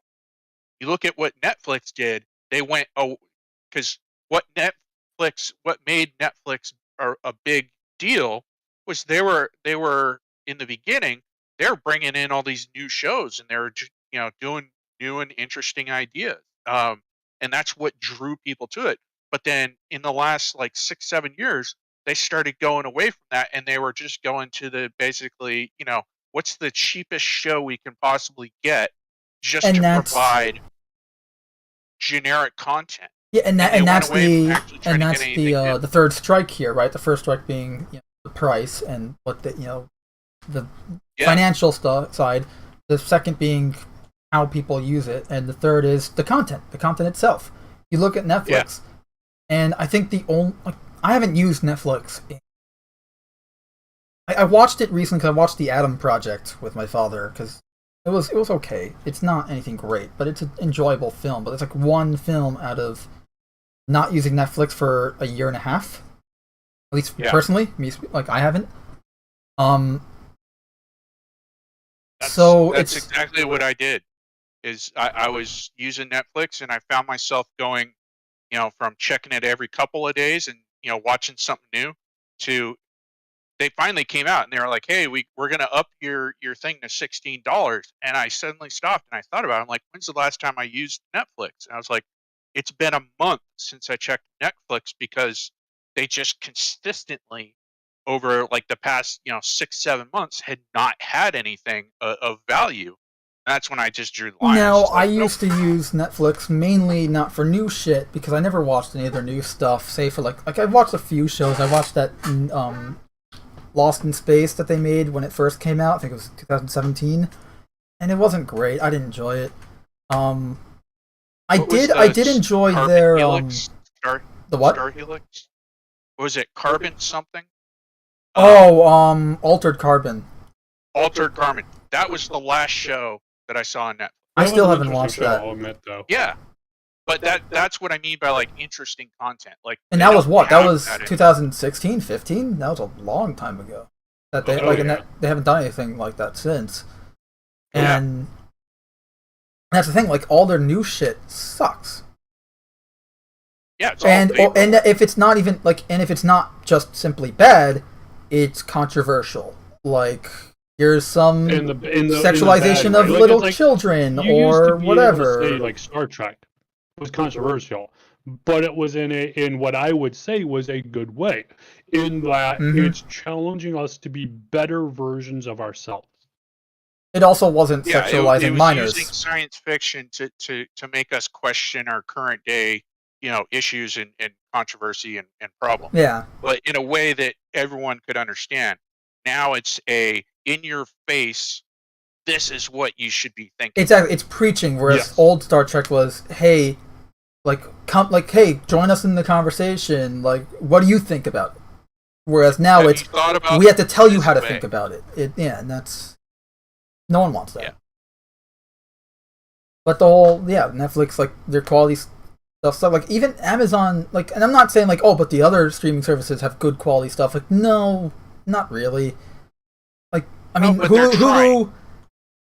The Orville is now a Hulu thing. It used to be Fox, now it's owned by Hulu, and season 3 should be coming out sometime soon. I agree with you, but I think that the difference is to say that, to me, Netflix isn't even trying. No, Netflix is not. They're not even trying to find new content. No, they just throw... the analogy I used to my brother the other day was Netflix is essentially just throwing wet paper towels at the wall and seeing what sticks, and not much of it is sticking. Yeah. Yeah, they're not even using glue. They're just using water. So as soon as it dries up, it falls off. Whereas at least the other services are trying to use, Elmer's glue or preschool glue. Right. Like, they're trying to find something, but at least they're trying.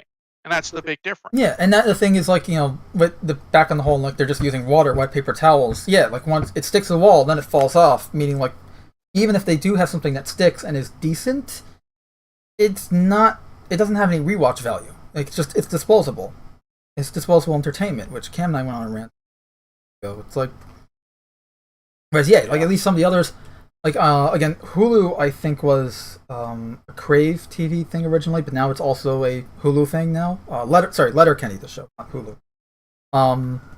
Like, you got the show Letterkenny, which is now a Hulu original, quote-unquote, because it didn't start there, but now it's on Hulu. And again, like, you have good quality content there, at least. Plus, I like using Hulu because they have all of MASH there, so that's convenient for me.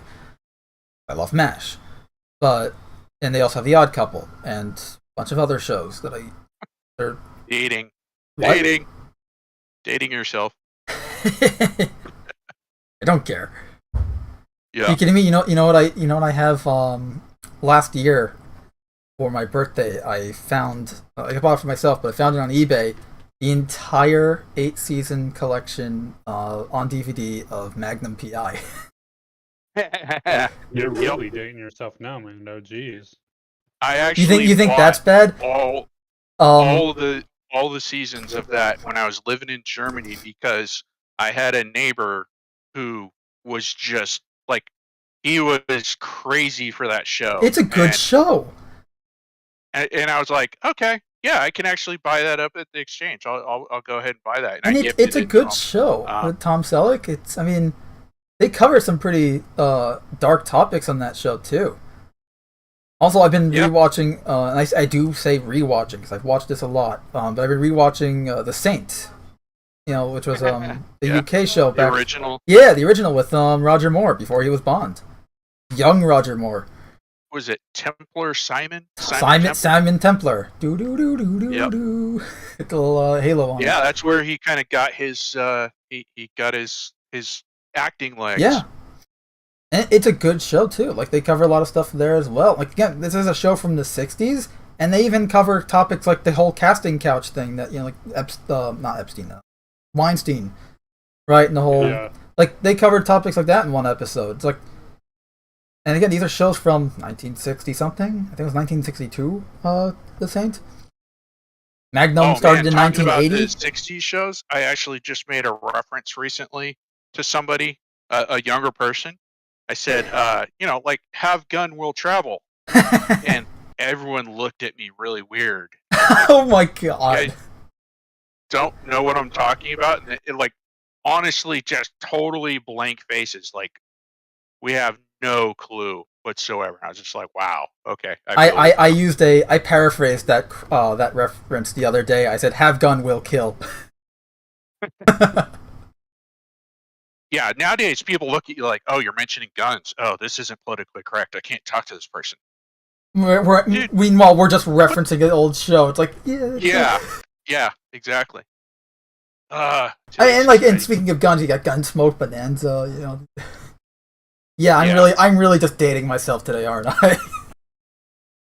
Man, no, you're old. You might as well get a fucking cane now. Get a cane. Who says he doesn't have a walker? I guess we'll get a walker and get some adult diapers and false teeth. I'm just hoping that by the time I need a walker, we've got it figured out where I can have one of the like a hover walker, Nope. A friend of mine. What are the two-wheeled things that you lean forward and back to go? Have that as like a walker. Right. We would, but unfortunately for you, World War III is going to happen. So we're going to get set back to the Stone Age. And you have to share the stick. Oh, man. Well, I get the pointy end. We had 2 sticks and a rock for a whole platoon, and we had to share the rock. But, the whole... Like, a friend of mine has a walker, cane. He has a cane that has shot glasses inside it. So it's essentially like a flask cane. It's great. Like, hey, you want scotch? Yep. Screws off, and there's a little like flask inside. It's great. That's awesome. And there's also like a variety of like sword canes and gun canes. Totally haven't looked into this at all. Alright, back to the whole Netflix thing. I mean, they got crap content, and they're predicting. Essentially, by June, they're predicting 2,200,000 subscribers being gone. And what are they doing about it? Nothing. Yep. Well, that's just it. Like, I would actually give them a little respect if they came out and said, "Hey, we're having these losses. We recognize maybe what some of the problems are. We're going to take steps to remedy this." I would give them props for that. I'd be like, okay, I haven't been a fan of what you guys have been doing, but, if you're going to face it head on, oh, good on you. But the fact that they're turning around and instead burying their heads in the sand and saying, coming up with excuses tells me that their management is fucked, which means the company's fucked because the management is going to start pointing out excuses that don't pertain to the problem, which means the problem doesn't get Always. solved, which means you guys are fucked, man. Right, because everyone's yeah. way too busy playing the blame game today. Yep. It's this It's your fault. It's fault, the man. user's fault for not liking the content. It's blah blah blah's fault. Blah blah blah blah blah. It's The user doesn't know what he likes. He should like Yes. what I tell him. exactly. Yeah. They'll Oh. swallow what I tell you to swallow, essentially. Oh, baby, go on. Do it. Do it now. Touch the cat. I will Do say it. I have to read this Babylon Bee article just because it's freaking hilarious. It's a U.S.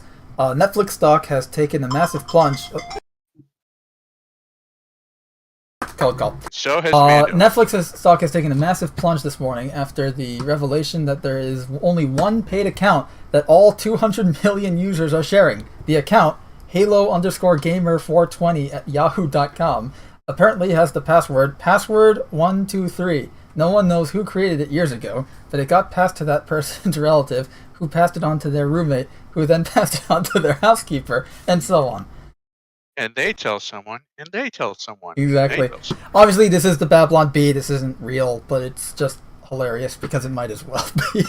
Like, that's the thing. Like, Yeah. no, like as I said, most people are like, okay, you have one account, and then you have like 5 people using that same account, or 6 people, or whatever. Like, that's what I'm doing with pretty much all the streaming service stuff. I don't actually have an account. I'm just sharing an account with other people because why pay for it when someone else can pay for it and you're just siphoning off of them? Most groups are doing the thing where, you have the That's the Netflix thing. account, you share that with your friends, Right. and then, Cam has the Amazon account, and he shares that. Exactly. And then I have the Hulu account, and Don't give up basically the I share plan. that, and that way we're all paying for a service, but we're also getting the other. Right, like services. honestly, if I was the one that's paying for that, I would do that with you guys. Like, yeah, share, like, hey, I'll give Okay. Cam access to the HBO and whatever and this, that, like, Okay, So- but who's buying the Pornhub Premium? Yeah, here's the I'll leave that to Yeah. Kudos. But here's the thing: all the Throw 'em under services the are bus. getting that. So why is it only affecting Netflix? Or are you full of shit? Because they're a again, bunch of dirty penguins. because the other companies have, this isn't their only, let alone main source of income. Disney But, has also, Their but other even- products and their theme parks. Even and so, what have you. those other companies aren't coming out and saying, "Hey, we're losing millions of dollars." They might not be making as much, but they're not coming out with these same excuses. Is what I'm getting at. Right. Like, it's No, and I think it it's has just- to do with the fact that this is the only thing Netflix has. They just have Netflix. Without it, the company, like. By the way, to date myself again, remember when Netflix was just a DVD rental service? oh yeah. Member berries? Member berries. I'm pretty sure that's I remember actually having how a buddy of mine trying to talk me into creating, becoming a what you call it, Not a what you call it. owning a 7-Eleven kind of a thing. Yeah, I mean it was Netflix a and Blockbuster. franchise. They were competitors. Netflix was the DVD What? rental, and then Blockbuster. Oh, no, I'm thinking of Redbox, Oh yeah, because that's basically what Netflix was Yeah. what Redbox is. that little special envelope you had to put the DVD in to send it back. Yep. Man, Blockbuster. Blockbuster. I used to Oh, rent games that's- from Blockbuster. That used to be like the thing to do is, Friday or Saturday night, go down to Blockbuster, hang out for a little while, talk to your friends while you're picking up the movie and the video game that you're going to play for the next week. And I'd God rent, help you if because I you still- let it go late. I still had a cassette player back. Yeah, I still actually do have a VHS player, but like obviously at the time I had a functional. I had a functional one as part of connected to the TV, which was did you have, smaller than my though, monitor. A cassette player to a audio jack. I actually heard a story. I think it was last year. Some lady, I think I don't remember exactly how it goes, but it's something along the lines of, one of her parents passed away, and she's back at the house, cleaning up afterwards, and she finds in like the attic or something a Blockbuster cassette that is, been hidden away, and she starts going, oh man, I need to return this. Finds out through the process of like trying to contact somebody there. I guess there's like only one Blockbuster store in the whole country that's left, and I think it's in like Oregon or something. But she comes to find out that basically they were at the corporate level, not at this actual last store, but at the corporate level, they still had tracking on that item, and it was past due for like $18,000. Holy crap! But the local store was just like laughed about it. Was like, no. We're glad that you even thought of trying to return it. Like, that's good on you. We don't care. Like, it's good. But Well, I just thought it was funny too. It's a hugely good move because it has hey, here's this stupidly absurd situation. Let's point out that situation again, because that's going to go and draw people to it. But we'll go into like, no, you're good. We're not going to in any way, shape, or form try to enforce this. It draws attention and then shows good PR. Yep. Yeah, fucking totally. Genius. Yeah, that's how business should be. Like, that's smart business. Absolutely. Exactly. But I just found it funny that they had actually still tracked like $18,000 in late rental fee. What could possibly go wrong? That's all I'm saying. Megajing1 in the chat saying that's BS regarding the whole Netflix stuff. I know what I like, and then my account got hacked. Thankfully, it was after I canceled my subscription and my debit card expired. So suck it, hacker. He's saying because when we were talking about how Netflix knows better and knows what's best for you type of bullshit. Also, Megajing1 says, I loved Blockbuster so much, I modeled my logo after it. And he did. You can see the profile pic. The Blockbuster logo, but instead it says MG1 Media. Blockbuster?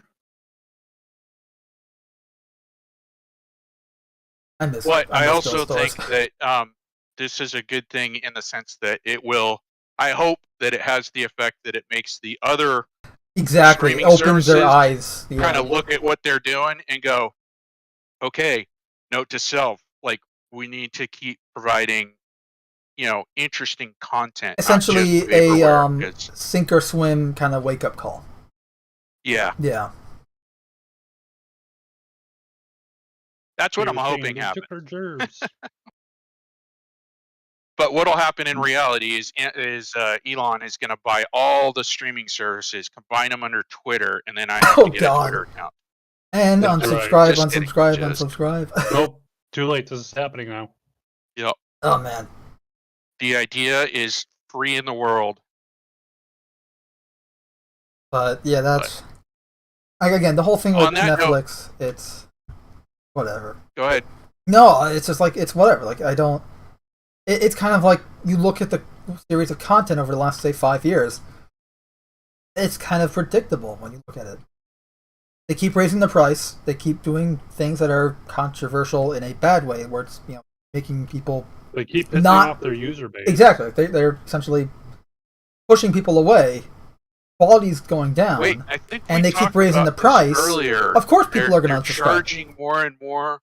And providing less and less content. What were we talking about? Oh, AAA gaming industry, entertainment industry, pretty much all things escapism. I think we were talking something about subscriber money. Okay, farces. I don't know. I can't remember the conversation exactly, but interesting. Yeah, it's a common trend these days, isn't it? In the chat, Keenan Taylor saying, doesn't help. Content pool keeps shrinking as more streaming services come to market, but the price keeps going up. Right, as I'm saying, like the quality of the stuff is going down, the price keeps going up, and they keep pushing viewers away and subscribers away with the content and how they treat the customers themselves. So, yeah, of course people are going to unsubscribe. It's like if we were to start calling everyone in the chat right now a bunch of whatevers, throwing random insults at them, and then start saying nonsense that's not news or relevant, just gibberish nonsense. Essentially, quality goes down, price goes up, and you're being rude. Of course, people are going to leave. Well, and there is a historical precedent to look back to for those who aren't old enough to understand kind of the frame of mind that we might be coming at this from. But the whole reason why cable TV, everyone started going away from cable TV is because essentially Netflix is doing exactly what cable TV already did, which is it started out as pay us some money and we'll provide you new and exciting content without ads. That was the whole reason to Right, pay because for cable. you had And network then television, which was like ABC, CBS, Fox, and whatever. That had commercials. It was network television. Then you had cable, which was no ads, ad free, good quality stuff that you couldn't do on network television. And now you're seeing history repeat itself in a different way. I was before you jump in there. I was going to say, you look at cable TV, it suddenly went to, okay, now you're paying. We're going to add commercials to it, and then they added commercials to it, and then the content got worse and worse and worse. Where you're paying for commercials, and you're paying for channels and shows that you didn't even want to watch, but you had to pay them just to watch the few shows that you wanted to watch. And what happened? Streaming service. Yeah. And everyone cut the cable. And now Netflix did exactly the same thing, which is pay a little bit of money, get good content. Okay, pay more, less what you want to watch, and more crap. Like it's just the next iteration of it. It's the same. So it's more of the same. The same as less. Yeah. And something we didn't touch on. A lot of young people don't know that. Yeah. So that's why I bring that up. No, and it's good that you did. And one thing we didn't also point out is, and this is something I remember pointing out back in, I want to say 12 or 13, like 2012, 2013, was you have all these streaming services popping up. 1913? Like back in 1913, yes. You have all these streaming services popping up, right? Like it was Netflix and Amazon and this and that. Back when Amazon was just called Amazon Instant Video, it wasn't Amazon Prime or whatever.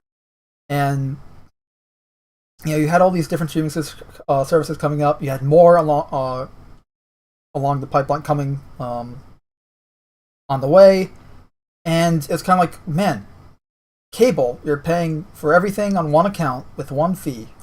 And it's not great, but then you have all these different streaming services where you have multiple accounts with different sign-ins, each using a different payment method, and you're essentially juggling, let's say, 7, 8 accounts or whatever for all the different streaming services, which means different payment methods, different accounts, all the passwords. It's like, it becomes a logistical nightmare compared to cable. Well, so not only that, but you're spreading your personal financial information wider across the internet, which means you're more susceptible to hacking.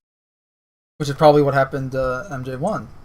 And that's the thing, like that's, like you cut cable and you get all these stuff which is was better content, but at what cost? Like you're probably a higher cost at that point because it all adds up, right? Like $8 a month here, $15 a month there, $7 a month here. It's going to add up over time.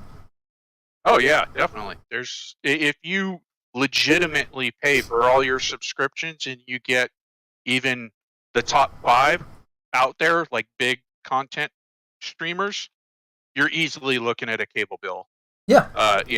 An old back in the day cable bill, because cable was getting up there to like $60-$80 easy. I'd say it was around $80 or so. Relative, depending on your depending region, on that, depending on if you had like the premium package with like HBO and Showtime and whatever, Stars, I think Encore before Stars bought them out.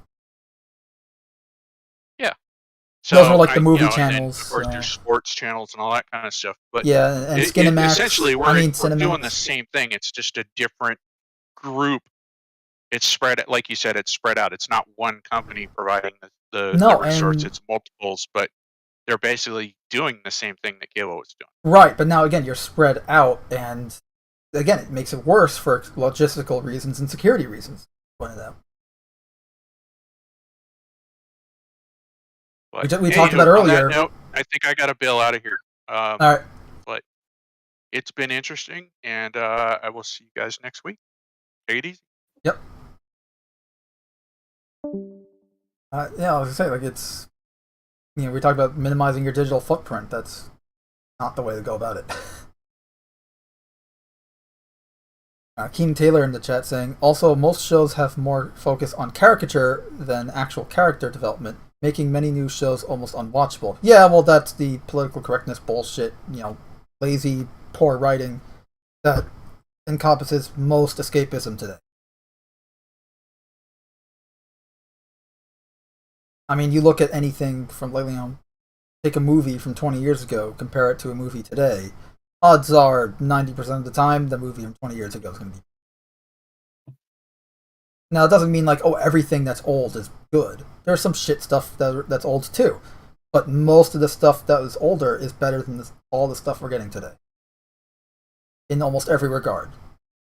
Yes, in some cases, visual fidelity is better. Obviously, some visual effects stuff is better today. But you then have shows that are so lazy with their CGI, or movies with their CGI so lazily done because it's more convenient than practical effects, or actually putting effort into the CG and not overworking the artists, that you get something that looks worse than what was that horrible Rock movie where he was a weird scorpion creature? I don't even remember what it was called. But the point gets. Keen Taylor says, Halo show, anyone for lazy effects? Yes, I was trying to avoid mentioning the Halo show because I don't want to go on a Halo rant. But yes, exactly. The second Mummy movie, thank you. With the horrible rock scorpion. The walk? The lock. The dock. Can you smell what the walk is cooking? Can you walk the walk? Waka waka. And obviously, if anyone couldn't tell via the modded Halo CE footage I have on the screen, we're huge Halo fans, so we're not watching the Halo. I've already watched one episode and regret it. Have you? Yes. Have you? Stop being semantic. Semantics are pedantic. But yeah, so that's the Netflix stuff. Obviously, again, it's just common results. Treat your viewers like crap. You're gonna push out really horrible content. You're gonna raise the prices, and you don't have another means to support yourself so that you can afford to experiment like some of the other attempt to. Because crazy. Yeah, that's yeah. Moving on though, we do have other topics.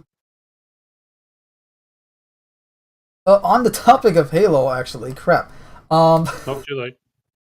So, Marty O'Donnell, for anyone who doesn't know, Marty O'Donnell and Mike Salvatore, the guys that made the awesomeness that is the Halo soundtrack of the first 6 games, Halo CE, 2, 3, ODST, and Reach.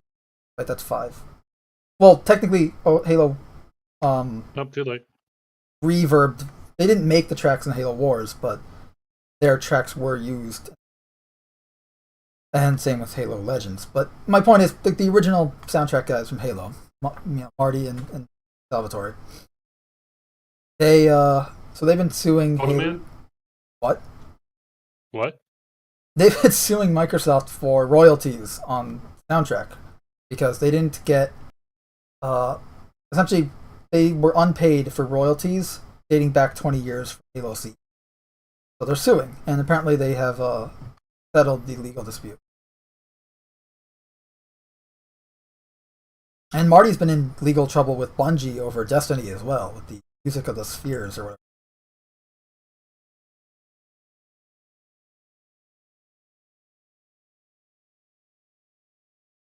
Essentially, here you got in a recent tweet, Marty O'Donnell said that the case has been settled after a long-running dispute, and wrote, Microsoft and O'Donnell/Salvatore Incorporated are pleased to have amicably resolved their differences.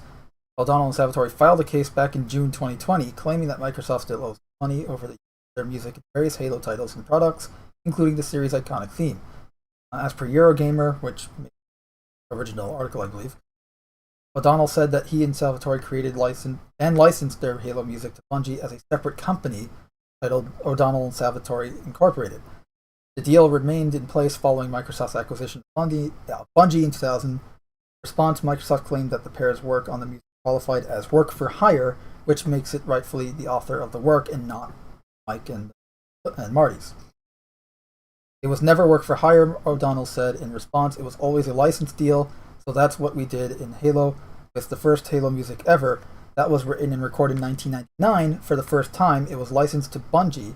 Bungie didn't get bought by Microsoft for over a year in 2000. Remember the music? Yeah, because you had the 1999 Macworld cover with the original Master Chief model back then. Like that, they made this shit before 2000, before they got bought by Bungie. Before Bungie got bought by Microsoft. Sorry. The case resurfaced in February this year as O'Donnell and Salvatore sought a court injunction to stop Paramount's TV adaptation of Halo airing, which was kind of like their, hey, if you're not going to pay us for the royalties of 20 years worth of money from our work, we're going to do whatever we can to legally get the show to stop airing. Obviously, they didn't because the show aired anyway. Unfortunately. They could have saved everyone so much pain, myself included, but they didn't have the power. Here's your article, which I don't have an account to, so. But one of the lawsuit causes that they brought up was breach of contract, breach of fiduciary duty to develop the royalty income in a joint venture, breach of duty of faith, all sorts of different. So it's good that they're settling. I just hope that it works in their favor, because Marty keeps getting screwed over, and it kind of sucks. Because it's his getting screwed over does highlight a lot of the dark sides of being a creator in the industry, which is you create, whether it's music or artwork, you tend to get screwed over a lot by the person you're making artwork for.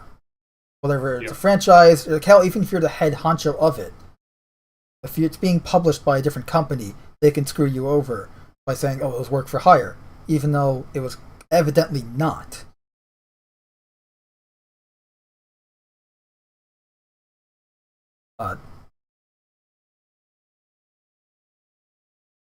That's your Halo relevant news for today. Not getting into a Halo rant, although I did see a clip of the most recent episode where everyone's like, oh, look, it's got action in it again. And I'm like, yeah, but the action still pales in comparison to Halo Landfall, or We Are ODST, or Halo Deliver Hope. Get the point. You're still not going to live down the Master Cheeks. Oh my god, the Master Cheeks is just so... I still can't believe that I saw Master Chief. But now look at you. Disappointed and depressed. Exactly. Don't you love it? Don't you seriously though? Did you think that was an adult film parody when I first sent you that image? No, as our catchphrase. I know. Wasn't surprised. Just disappointed.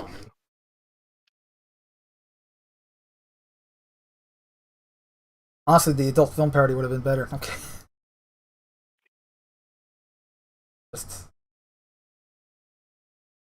Apparently, the newest episode, they have a Spartan 2, the best of the Spartans. 3, 4, whatever. They, one of them, the chick Spartan that also took her emotion pellet out so that they can have another butt shot. They have her literally in the fetal position during a combat scene, healing emotion. Well, bear in mind, though, as with all things Hollywood, you have to either, whenever you show soldiers, you have to either show them as being the Goon Squad, or you have to show them as being, well, they're okay as long as they follow the right orders, which would be our Hollywood, what we say is good. As long as you do what we say is good, you're okay. You deviate from that, you might as well be a Nazi. Because everything is about Nazis. I mean, you say, especially when you've seen some of the bullshit in the Halo show so far. Again, I've only seen, I think it was, whichever episode had the Master Cheeks in, I think it was 3. I've only seen that one episode, unfortunately. And I say that because I wish I hadn't seen it, but... And now look at you. Yeah, from what I've seen, like, yeah, they're very much like, hey, we need fascists to be the enemies, so they're making the U and the C fascists, and obviously the bad guys of the series. When, yeah, the U and the C isn't. You have an alien race literally committing genocide on the human race, or I should say, alien races, multiple alien races, Yep. performing genocide on the humans, and yet they want to make the humans the bad guys. Look, Like, in you Halo literally canon, have genocide on one hand, meanwhile they're going, no. It's okay though. Look at this one human female. Because of her, genocide is okay.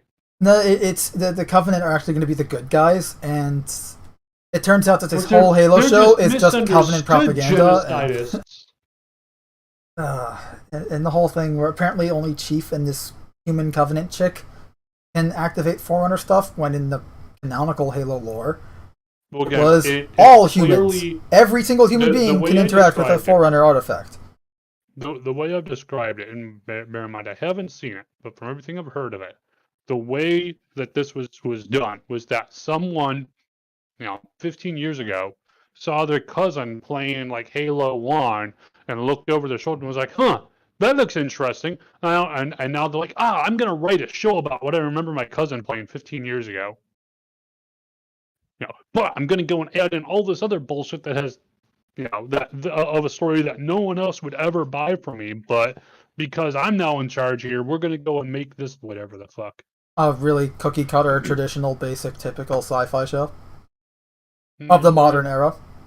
And I say that because Pretty you look much. like, again, if I hadn't known better, I would say this is the same writers as like Star Trek Discovery or Picard, which I haven't. I've seen the pilot episode of Picard, but I have not seen any of Star Trek Discovery. But I've seen clips on a YouTube channel called Major Grin, where he compares old Trek versus new Trek, and it's hilarious. It's disappointing and unfortunate, but it's hilarious. Sad. And again, I know better. I know it's not the same writers, but it might as well be, because it's all following the same handbook, All the and same bullshit. all the same checkboxes, It's right? Got to have following the diverse character and this character and stereotypical that character. Hollywood. It's the stereotypical Hollywood bullshit. Mm-hmm. That's all it is. And I blame Canada. As you should. I mean, I think it's actually partially filmed. Oh, before we move on, I just want to say I found something interesting last week about the show, where apparently the first episode was supposed to take place on, and I haven't seen the first episode, we've seen the trailer, we did a reaction of it. And, the first episode, a lot of the footage is from it, go figure. And, it's got like this desert area, right? Remember, that's where you have like the chief wielding the minigun and everything like that. So that's supposed to be Madrigal, which in the canonical Halo lore is a, lush green planet with that's Detail. mostly inhabited by. We don't like details. Get out of here. That's mostly inhabited by Spanish people and Spaniards, and has a very Spanish architecture, because the name Madrigal, named after Madrid. So No. Those are the bad immigrants. We got to show the good immigrants. And in the episode that I saw, recount it again. and in the episode I saw, they had a location, which is from one of the books from the Cole Protocol, called the Rubble. Except the visual interpretation of the Rubble looked like a bigger, browner version of Grimhex from Star Citizen. Now, I never, the Rubble was a very different looking. It's supposed to be like an asteroid base, but this just looks like copy and paste. Like, okay, here's Grimhex, but we'll make it bigger, we'll make it like a different color palette, like a filter over it, and have some lights shining through, because you always got to have some arbitrary, obligatory lights, like window lights, and that's it. Like, come on, be fucking creative, damn it! Like, Never. And then, they have a garbage planet, which is such a logistical problem. Like, there's no garbage planets in Halo. Because, that would imply that someone has to transport garbage to a planet for it then again get recycled and refined or whatever, salvaged, and then someone has to then transport the refined and salvaged material back to a different location. Do you know how much of a logistical and waste of a nightmare that is? Look, we don't matter We don't care about facts. We don't care about logic. Get the fuck out of there with this bullshit. All I'm gonna say is details matter, and we're gonna move on. So it's somewhat related because this also surrounds Microsoft, but Sony and Microsoft are both planning, reportedly, to put ads in their games because the games don't suck enough. No. It gets worse. Microsoft is planning, or at least test betting the idea of having in Windows 11. Hey, I'm in Windows Explorer looking at my files and folders and such. Here's an ad. Oh my god, that would be... I would probably just take the hard drive out and crack it over my knee. That would definitely get me to switch over to Linux or some bullshit. Yikes. Yeah, I mean, look, and this isn't new to games, unfortunately. 2K19, NBA 2K19, and again NBA 2K21 both had unskippable ads in a $60 video game. It's never enough. So, obviously, it shouldn't be. Hell, even in a free game, you shouldn't. Like, let me put it this way. If you have a free game that has no monetization whatsoever in any shape or form, okay, fine, an ad. Sure. Only if it's in a menu, though. Like, if you're in a menu and all of a sudden an ad pops up... Well, one thing I don't know, and this is just my opinion, again, part of the problem, too, is that as we've seen with a lot of these companies is you give them an inch, and they'll take a mile. They'll take 10 miles. They'll take a light year. But one thing that I would be okay with in as much as ads in games go. If it's like, I'm driving around GTA 5 and hey, there's a billboard, just in the world here. And as I'm driving past that, and the billboard has an ad for Coca-Cola. Sure. That, no problem. Because that way it's not being forced on you. And at that point, it's essentially just part of the world. You aren't forced to look at it. You aren't forced to interact with it. You aren't forced to do anything with it. But it's there. That kind of shit, or, there's a poster on the wall, and this month it's showing an advertisement for Arby's. Sure.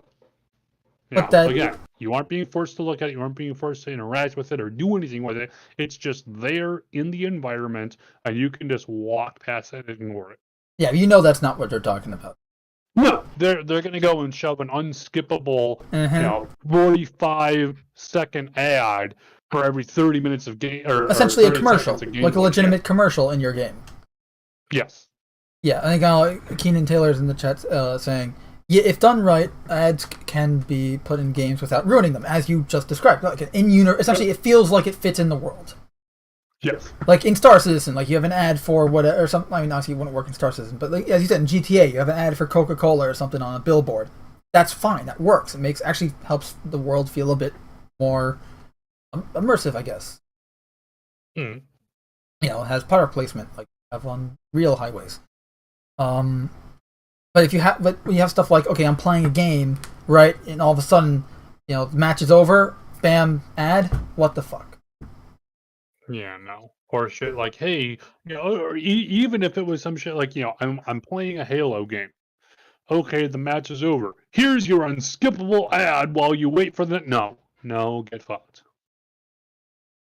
I mean, they technically already do, Keenan. He's asking, would love to see Star Citizen have licensed shops in the game. I mean, there's a Crusader Industries shop on Crusader, which Crusader makes chips in Star Citizen. So, and the Orison landing platform is where they make them, and there's a platform specifically that you can go buy them. I do hope though for all companies like in Star Citizen, there would be a like Hearthstone Dynamics. I don't really think there's like a Hearthstone Dynamics, call it gift shop. They kind of have it. It's the HD showcase on the business district. Proprietary shop that's only at that location. And the business district in Hearthstone, they have the HD showcase, which is all their weapons that they manufacture. Keenan, they do. Star Citizen Starbucks is actually, I don't know. Does Star Citizen have like a coffee chain? They have a burrito chain, Torpedo Burrito, and they have a burger chain called Whammers. What? I don't know about coffee. I don't know what the coffee brand, but I know they have the Whammer's burger joint, which they have one in Whammer, I barely know her. Right. They have one at New Babbage. They've got one at the spaceport in Orison. They don't have one at our corp or yet. Or what's face?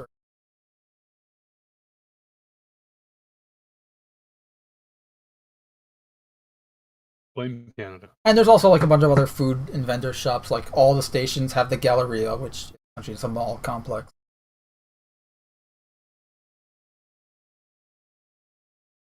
You got like the Platinum Bay component stores and stuff.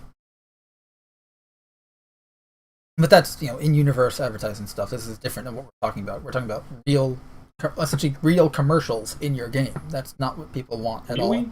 Especially when you're paying to play the game. Like, it's a $60 game. Hell, even if it's a free game. Because, let's be honest, there is no such thing as a free game, despite what, contrary to popular belief.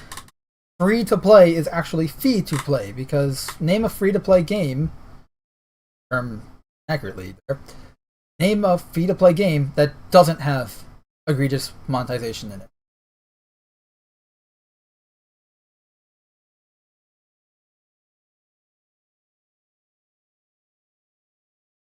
But that's, yeah.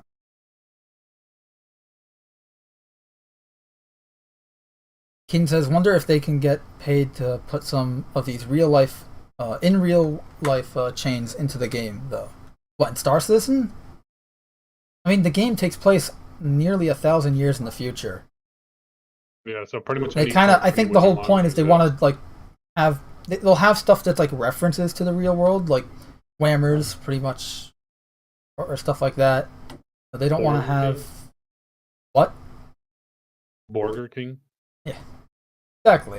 Like they don't want to have the straight up like, oh, here's Starbucks in Star Citizen. Like I don't think they want to do that. They want to have stuff where they can have more creative control and kind of parodies, like Drake.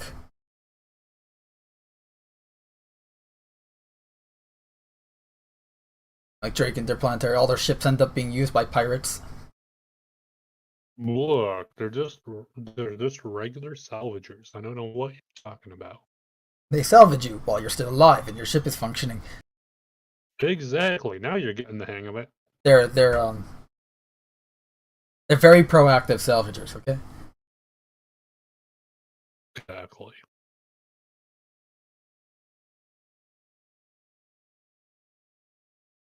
Yeah, so Sony's reportedly working on bringing advertisements to free-to-play or free-to-play PlayStation games, according to a report by Insider. The ads would appear in games and are meant to give game developers a way to monetize their work and encourage them to continue building free-to-play games. The in-game ads are expected to launch by the end of the year and would appear in inconspicuous places within the game, like billboards. Players could also get rewards for watching advertisements, and the ads would be sold through a private marketplace. The report sources told Insider that Sony hasn't yet decided if it would take a portion of ad revenue, but is considering having developers and publishers pay for consumer data.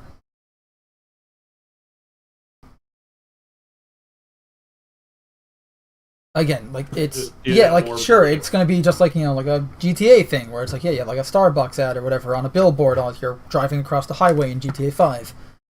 Like that would be, I guess, the only good way to do it. But we know that it's not going to be that way. They already mentioned watching ads to get rewards, so it's going to be like a mobile extortion game.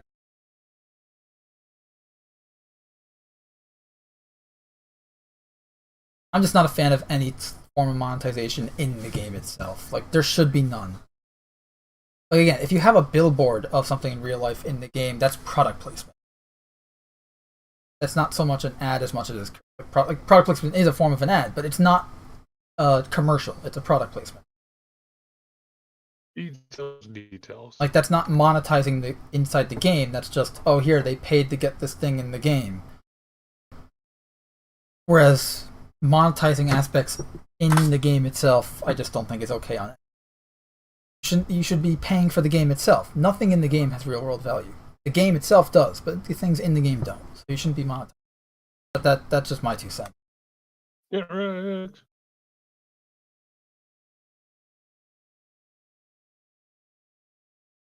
Oh, and finally we got the big doozy.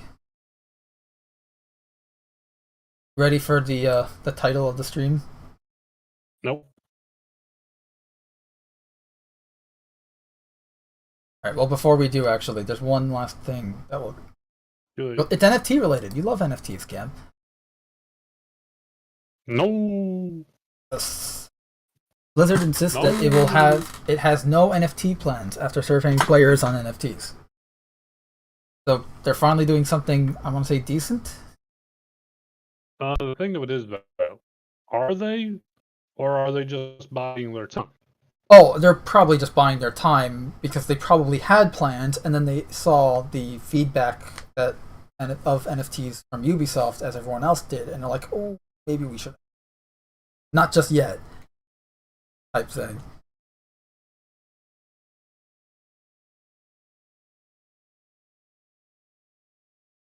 But apparently Blizzard president Mike Ybarra has denied suggestions that the company has plans for NFTs after Twitter users posted about a Blizzard survey gauging their interest in NFTs.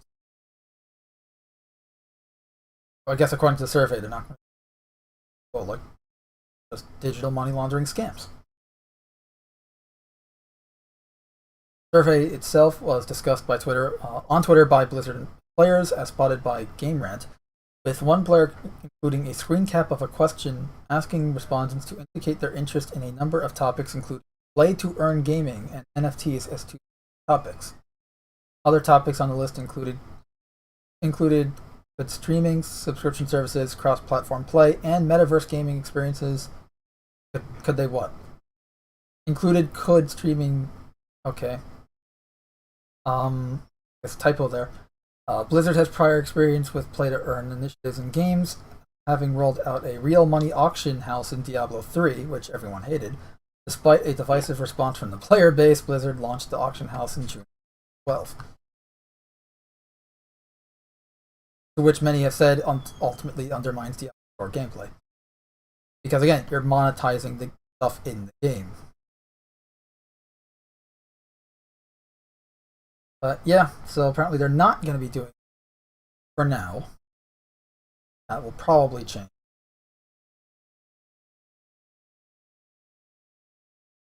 Oh, also for anyone curious, Halo Infinite had a brief announcement about co-op campaign and Forge, and yeah, we were right. It's going to be somewhere in August, if not later. Yep, not surprised. Exactly. Just disappointed. Yep.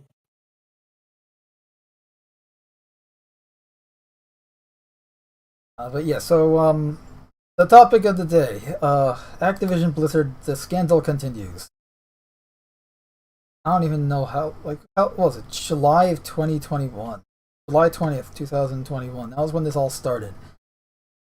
Now, keeps...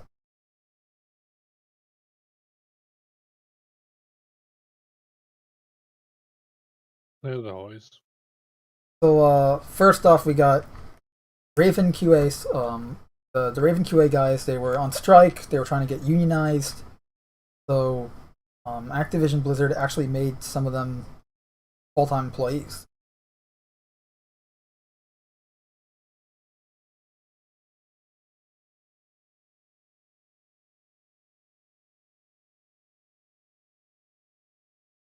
Here, I apologize. So Activision Blizzard converts all U.S. QA staff to full-time. However, it doesn't include the people that are being used. So the article reads that the move affects nearly 1,100 people, and the publisher is also raising the minimum hourly pay for those positions $20 an hour as of April 17th. This obviously the article came out last month. Activision Blizzard in particular will see its headcount swell by 25% as a result of the move. Converting part-time staff to full-time employees was a key demand made by Raven Software's QA team in December when it began its 2-month strike that ended with a vote in favor of unionization. Another demand that the Raven QA team had was that Activision hire back Raven QA contractors whose layoffs had prompted the strike in the first place, offer them full-time positions. Since then, the update in response to the inquiry about whether those laid off contractors would be hired back, an Activision Blizzard representative said, this conversion of nearly 1,100 workers at Activision and Blizzard does not have any relation to the petition pending at Raven Studio. The Raven situation is limited to Raven. The testers whose contracts weren't extended were welcome then and now to apply for any jobs at the company. So I guess they're inviting them to apply for a job, but they're not hiring them back at the status that they were before they were fired. Additionally, Activision Which Blizzard honestly could be completely fair and could be complete bullshit. Yeah, We don't have I information don't to know rule enough about the whole RavenQA, like how that works. No. Yeah, so they are getting unionized, given how often Activision Blizzard lays people off after a record year of revenue just so that the execs can get a bigger bonus. Yep. Is kind of a necessity just for job security point. Of course, unions always have their downsides. They can always be in charge by a corrupt person, as you're seeing with the teachers union.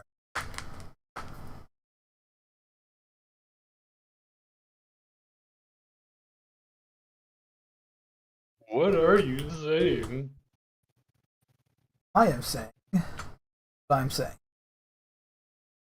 No. Because I said so. Yeah, the Activision Blizzard, the agency rejects Activision Blizzard's earlier objections and say that a group of 21 is enough for marketing. So today, the NLRB ruled that Raven Software QA employees are eligible to vote for. This was on Earth Day. As reported by the Washington Post, this follows months after the group voted to unionize with the communications workers of America. Soon after parent company Activision missed the deadline to voluntarily recognize the gaming firm objected the filing, as it said that any union at Raven Software would require all the game studio staff, a number 100. Again, I think that it's good they're getting union just because employees at these companies kind of get treated like shit in regards to, oh look, look how well the company did. The company did well, but you're going bye-bye. Here's your pink slip.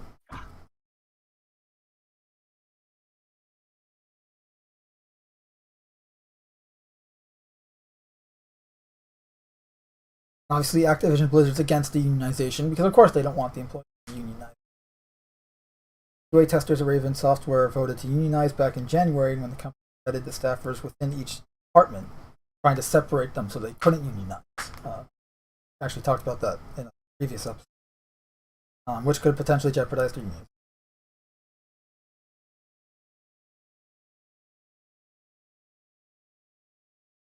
So yeah, that's going on with the RavenQA unionization efforts. Again, it's good that they're getting that, but it's just obviously Activision Blizzard doesn't want them to get unionized. It's bad for them. Despite the fact that it actually provides their employees with job security.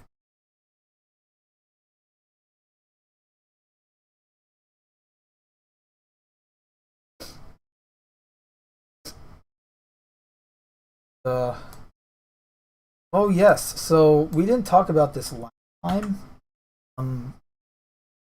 but apparently everyone's favorite Californian governor Newsom interfered with the Activision Blizzard suit. Apparently, the lawyer has resigned from the California Department of Fair Employment and Housing, saying that California Governor Gavin Newsom interfering with the agency's lawsuit against Activision benefit of the publisher. The lawyer, assistant chief counsel for the DF, Melanie Proctor, reportedly sent an email to staff last night, back in April 13th, saying that Not surprised. announcing their resignation. But yeah, exactly. It's like just more corruption, more the usual, unfortunately.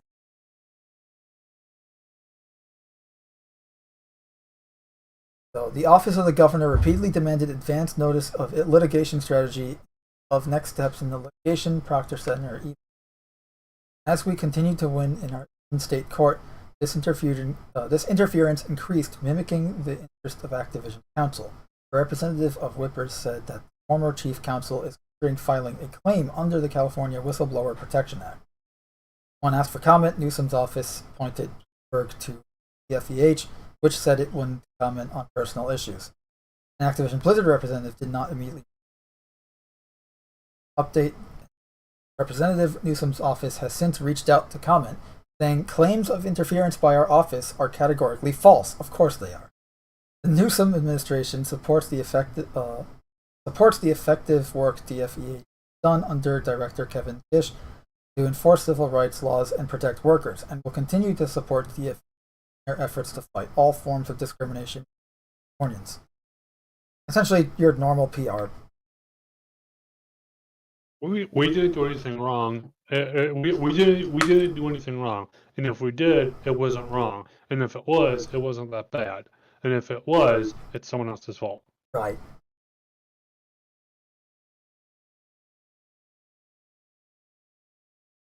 And of course, you gotta that's why. Copying two different.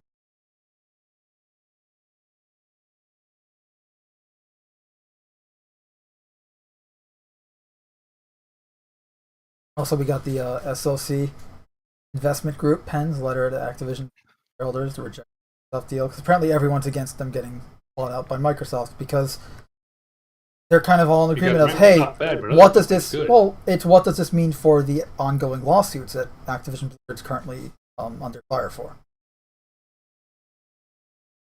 Because you know that once that deal goes through, they're essentially going to sweep all that shit under the rug, and there's not going to be any repercussions or responsibility taken for anything. I mean, hell, if the deal goes through, Bobby Kotick is getting a $15 to $25 million parachute once he gets fired from Activision Blizzard.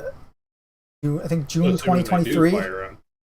Well, no, they said they're going to fire him when the deal goes through in June 3, but he's going to get fired with a parachute of more money than I own that you and I collectively own, or hell, or ever will. Yeah, $25 million is a lot.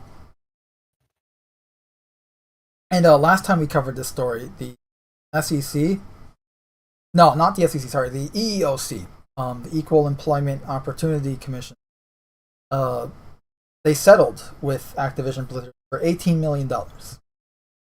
That's a lot, right? Not when Activision Blizzard makes like roughly $9 billion in revenue a year. Or how about the fact that, hell, just with taking a completely different company for sake of context here, Intel CEO made $180 million a year. Think of 2021. What was $18 million to these people? Chump change for them. Especially when we're talking about legal, like actual laws, federal and state laws have been broken here. Deaths have occurred because of it. An employee committed suicide as a result. Others are in, detrimental states. Deaths only count when it's something we want you to pay attention to.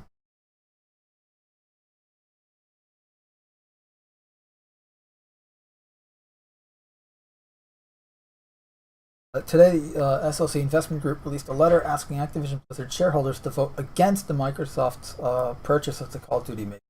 As reported by VGC, Video Game Chronicle, the stockholder meeting to vote for or against the acquisition set for April 28th, which is in, 3 days from now? The merger can't go through unless a majority vote is reached. This transaction fails to properly value Activision and future earnings potential, significant part because it ignores the role that the sexual harassment misconduct crisis and the Activision board's incompetence handling of it has played in delaying product releases, depressing the share price. The SOC Collective added that this deal shouldn't go through in lieu of the workplace allegations and that the gaming firm has faced. We do not believe that Activision shareholders should be looking for a transaction to rebuild the value lost by Activision failure to ensure workplace safety and equity, and by the board's failure to respond constructively to the burgeoning crisis. This isn't the first time the SOC investment group has been vocal about Activision Blizzard. Last year, the collective said that the game publisher's executives need to be held accountable for its alleged toxic workplace, which they do. And I think before that, weren't they the same guys that were saying that Bobby Kotick was earning way too much, and every year they're trying to get him to earn less? Or is that a different investment group? There's so many investment groups. It's insane. But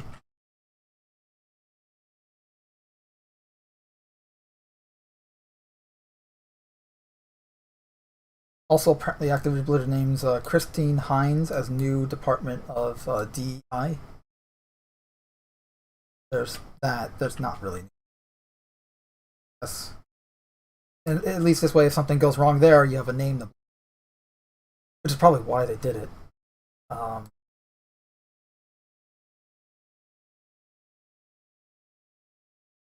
You also have Activision Blizzard hasn't discussed Kotick's job post-merger.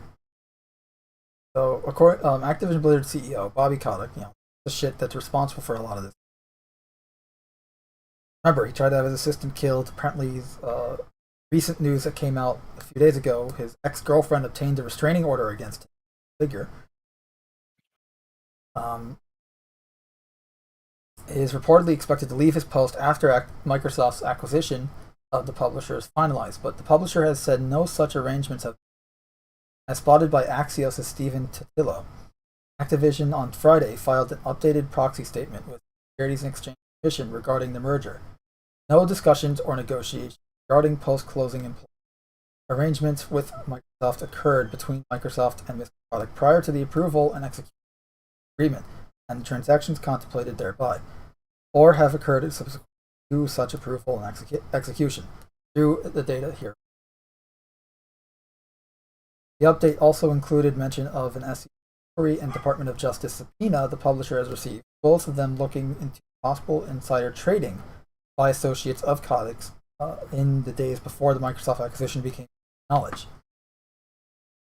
There have been calls for Kotick to step down from shareholders and employees alike in light of the workplace harassment and discrimination lawsuits the company is facing, and reports of Kotick's personal role in those issues. Kotick said he would consider resigning if the publisher's problems were not fixed with speed, whatever the fuck that means. Just for some context, some of the stuff he's done. Wall Street Journal did a really showcasing dark shit.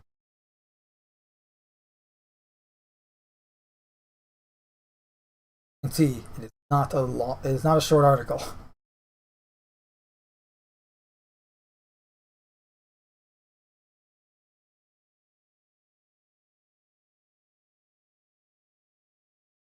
He's been informed of every report of misconduct at every Activision Blizzard company. Oh, sorry, not have been informed, which I don't believe. You're the CEO. All these stuff has to get by your desk at some point. Right? Read that part of.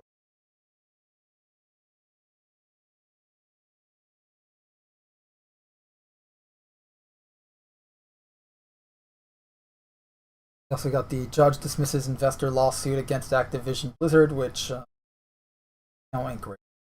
Apparently, U.S. District Court judge dismissed a lawsuit filed against Activision by a group of the studio's investors, but given them a window to revise their complaint and file again.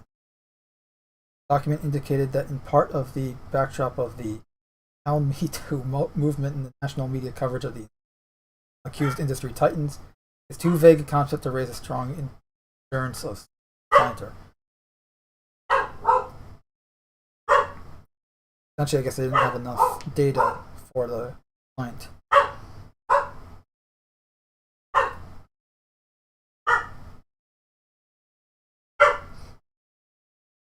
But and it's not like with the merger, it's really not great news. I know even some senators are actually against the merger, but more so because of monopoly reasons.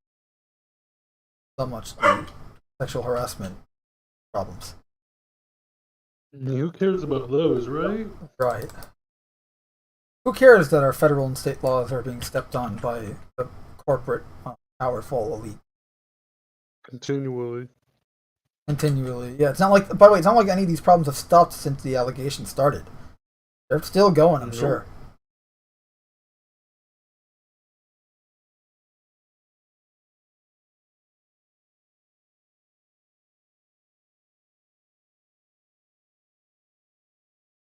Here we have like a report about Kotick's ex-girlfriend obtained by a restraining order against him. 2014, after she accused him of harassing her at her home. Furthermore, on 2 occasions when the UK tabloid The Daily Mail was preparing to report on that restraining order, Kotick's then-girlfriend, Facebook's COO, operating officer Sheryl Sandberg, persuaded the paper not to cover it. The Wall Street Journal reports that happened once at the beginning of her relationship with Kotick in 2016 and once near the end of 2019.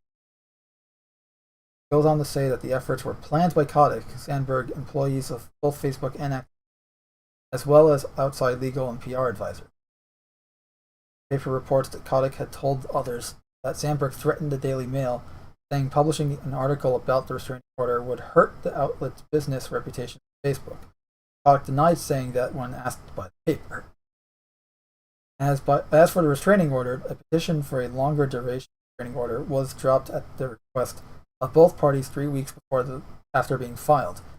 Wall Street Journal cited people with knowledge of the matter as saying Kotick's ex-girlfriend from 2014 told people her declaration included exaggerations and falsehoods.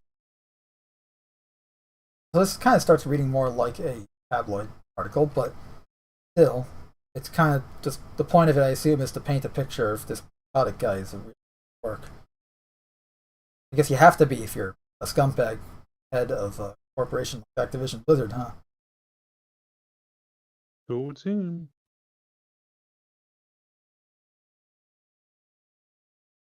Activision Blizzard Board of Directors released a statement saying Kotick had notified it about the 2014 incident that happened, and it investigated and found no merit of the woman's allegation, and that it continues to have full confidence in Mr. Kotick's leadership and his ability to run the company.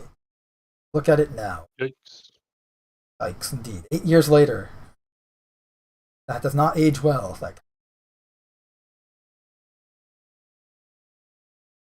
Kotick and his treatment of women have been a recurring problem for Activision. The publisher was sued for gender discrimination in July by the California Department of Fair Employment and Housing and the Equal Opportunity Commission, which settled out separate legal actions. Both of Blizzard's co-presidents resigned when the publisher reportedly refused to pay her the same amount as her male co-president. Again, just more stuff that we already know, but it's still horrible. Kotick's attempt to manage bad press have also been reported on previously, with the Wall Street Journal saying he floated the idea of buying outlets like Kotaku and PC Gamer in order to change the public narrative about him. Well, effective, but that's kind of the problem, isn't it?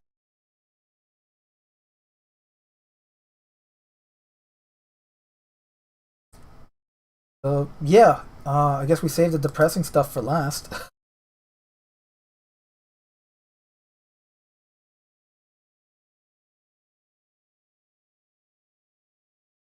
And I got nothing else.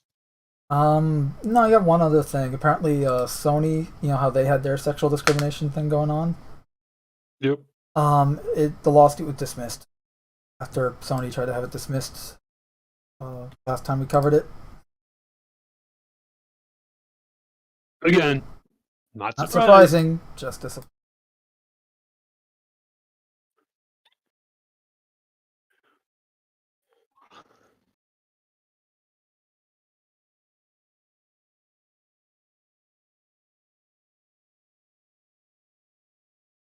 Yeah, so the Sony gender discrimination missed, but plaintiff may file amended, so they have another chance. They're going to have to try a lot harder. Why it was specifically dismissed. You know, if it was hey, you know, well, let's it find looks like, you know, what you brought up wasn't properly described, you know, something like that. Like, if you do X, Y, or Z, you can come back and refile it. But which was what Sony was saying in the last article we covered, and we talked about this. Sony's like, there's not enough here, or whatever. But they were kind of saying it in a way where, yeah, it was true. They just don't have enough for it.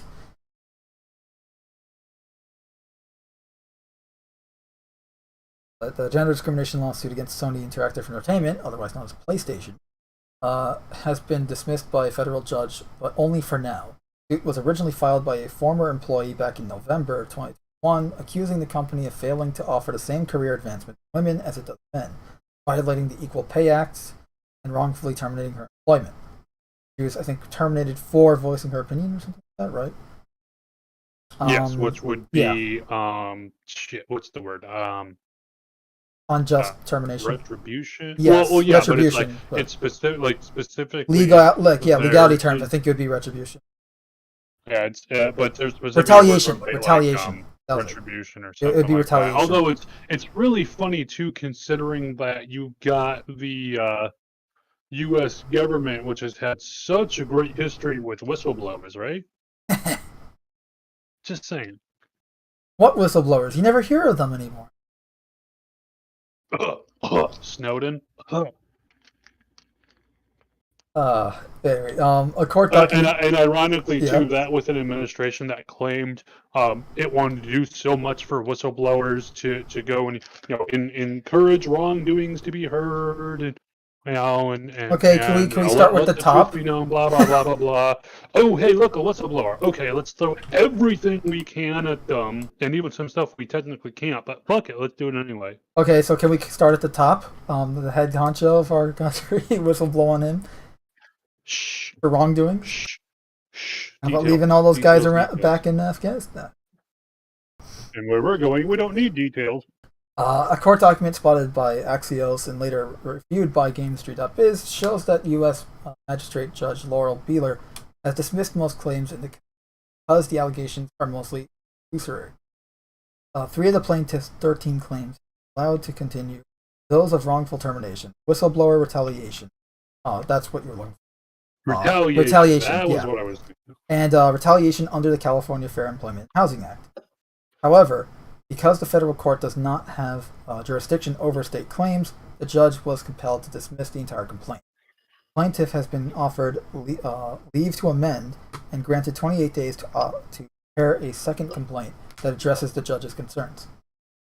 So it's essentially like, okay, go, you know, take your, here's homework. Go do that and come back tomorrow. Fair enough. Yeah. Essentially giving them a second chance to actually get the justice that they probably deserve. Many of the other complaints, because of the plaintiffs, did not plausibly plead her case or due to the lack of specifics in her allegations. For instance, the first claim over wage discrimination was dismissed because of the plaintiff merely recited the elements of the claim and did not allege any facts. Okay, so essentially the second claim is probably going to be chock full of details as a result of this. Yeah. She does not describe her work or how her work was substantially equal to the work of any male allegedly paid more than she was paid. Sony was previously requested for the complaint to be has requested for the complaint to be dismissed by court, which again we covered, but also for the court to strike the class allegations for the nationwide and California classes, insisting that there was. Judge Beeler, who was dismissing it, has denied this motion to strike the lawsuit without prejudice, as the plaintiff's allegations are still in flux.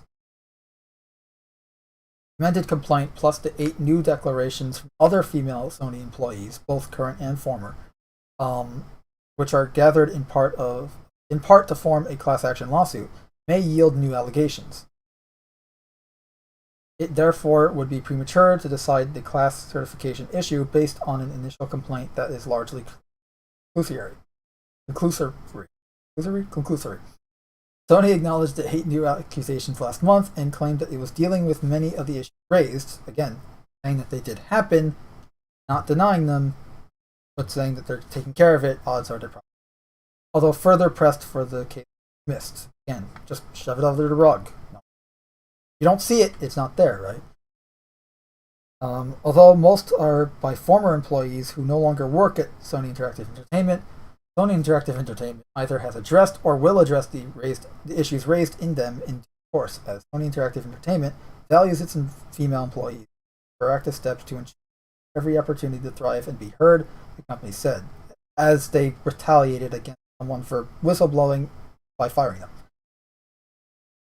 But these new declarations say nothing about whether the operative complaint in this case sufficient facts to support the sweeping claims the plaintiff. So, yeah, essentially, they get another chance. Odds are in like a week or, what was it, 28 days? So in about a month, we're going to hear about this case again. Probably in much greater detail. And hopefully with more detail. Yes. Because remember, when we covered the actual court filing of the original Department of Fair Employment and Housing lawsuit against Activision Blizzard back in July last year, and man, the detail they go into in that court filing. Well, I mean, part of it is that it's like, okay, you say you're doing, you are not being paid the same. Yeah, they were very. A male colleague doing the same work. You do have to be able to go, okay, and here's. You have to list what that work was and everything like that. Yeah. No, and again, like it's okay. Yes, you're probably you're right. This is bad, but you need to be more specific. Essentially, it's like essentially like a teacher going like, "This is good work, but you need to be more specific." So. Meanwhile, in like that Activision court filing, it was like, holy crap! Like they were listing just individual instances that happened over the course of 20 years. Like that one, how women weren't able to get promoted or stuff because of the possibility that they might get pregnant. You remember that? Oh yeah, I was like, what the? Exactly. It was like now that was just the Activision Blizzard case, of course. Still. And then there was the horrible cube crawls where men would get drunk and literally crawl from cubicle to cubicle, inappropriately groping women. Yeah, I was like, what the fuck? There's a whole bunch of nonsense. The fact that this is still ongoing and taking forever is a little, like, it makes sense. It's a big case. But now with the Microsoft acquisition of Activision Blizzard, it's kind of like this could all just go bye-bye if that goes through. Assuming that this stuff isn't essentially done by June. The SEC still has their investigation into Activision. The Department of Fair Employment and Housing in California is still doing their investigation. Obviously, the investors I think their recent court case got dismissed, but they're probably going to try again. Judge dismisses investor lawsuit against Activision Blizzard, so it's like. And that's just one of them. There was the other one, the SOC group collective. Also, everyone, you have multiple different, both private and federal and state organizations, either suing or investigating Activision. And not just them, other companies too. That's the problem, is that all this shit is kind of the norm in the industry when it shouldn't be, obviously. Insomniac is guilty of gender and sexual harassment and discrimination, as is Riot Games, which I think they had to pay $100 million as part of their, or over $100 million as part of their settlement with that case. Sony, obviously, Activision Blizzard. Who's to say Ubisoft as well? Who's to say EA and EA probably, Bethesda most certainly at some point we'll hear about it. Microsoft, you can tell me Microsoft isn't this way? You know what I mean? So it's like,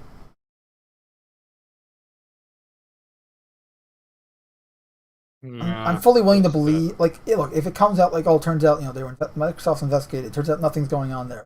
Okay, but until then, I know it's innocent until proven guilty, but you look at, who you're dealing with here. I mean, again, I just don't trust them. That's too common of a trend. There's a pattern forming, not a good one.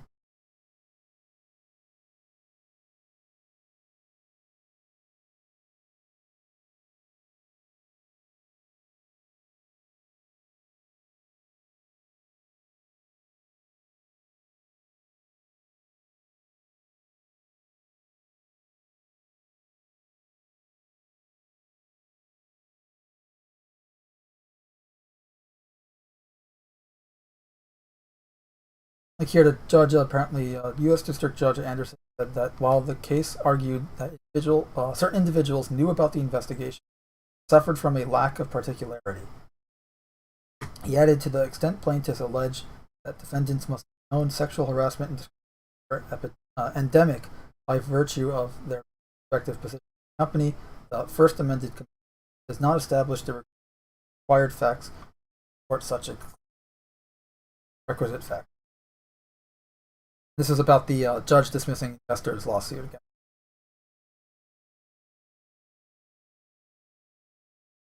Which is weird. Like, this one is weird because we know that there were specifics. We covered those specifics on the podcast. Remember the Cosby Suite issue? So, I mean, it's possible that just how they're going into them. Yeah, it's true. It could be like a technicality thing. This. Yeah. Yeah, that they need something different, something more, something reworded in a way. It could just be a simple thing like, hey, reword this complaint, and then the case won't be dismissed.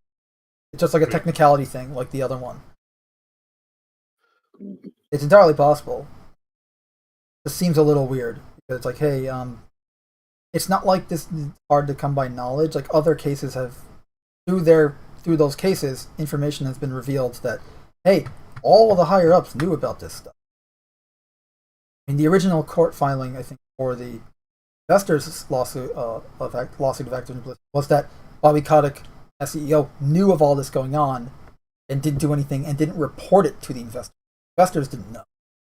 That's why they're suing. Like, hey, how come your job? Why didn't you do your job? Like, your job's to literally handle things and tell us about it. Why didn't you tell us about it?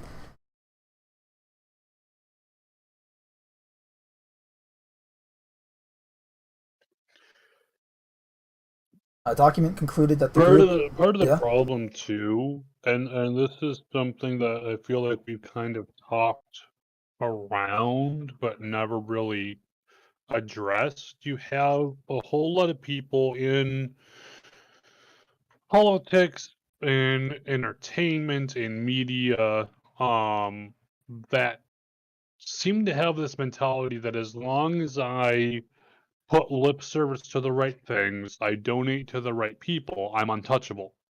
Mm-hmm. That, rules are for other people. Rules are for the peasants like you and me. And as long as I back the right people, they're going to cover for my ass. And as we've seen, at least in some cases, it's exactly true.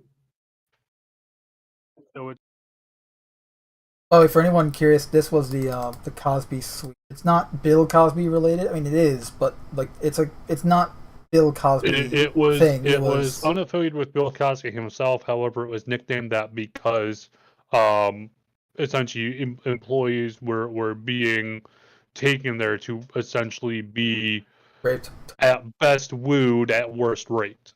Yeah.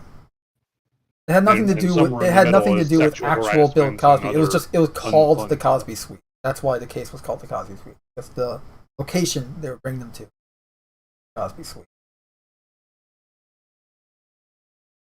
I only say it because Major one in the chat is saying no one forgets. Nobody's forgetting Cosby's.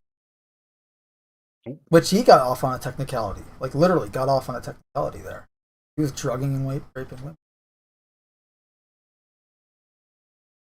I mean, still, his reputation's been completely destroyed as a result of it. But like the fact that his victims are like, hey, how come this guy isn't in jail getting justice or something? You know what I mean? Yep. And if anyone's like, oh, I'm being really strong against these companies or against these individuals that have done these evil shit and like overly so, because I live in fucking New York City, and right now, crime is at all-time highs. We're competing with Chicago for gun violence right now, and nothing's being done about it. You guys, someone gets arrested, back on the street in a day. I'm not joking. The comic book revolving door of justice is more realistic than in the comics. Like it's more apparent than in the comics. I mean, in the comics, villain goes to prison, and then they're back 3 issues later or whatever. Like we don't even have that. They're back in the same issue. Part of the problem is again, you have, like I was saying, this mentality that as long as you know the right people or say the right things, belong to the right groups, Yep. you can get away with anything. Well, I mean, in the case of New York specifically, it's because of really stupid bail reform law, sort of more progressive bullshit. But yes, in this context, in the context of Activision Blizzard, of Sony and Riot Games, Insomniac, so on, Ubisoft, it's because of who knows who and deep pockets. So.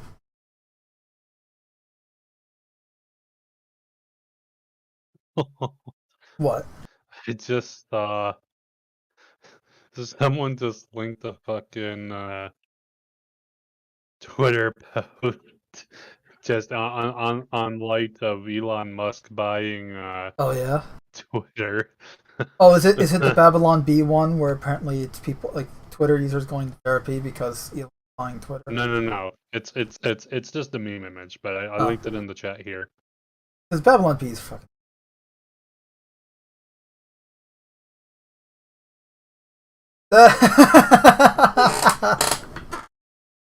Felt that was somewhat applicable. My friend, it is very applicable. It is now on the screen of the stream. People, I hope you were enjoying. Not blame Canada.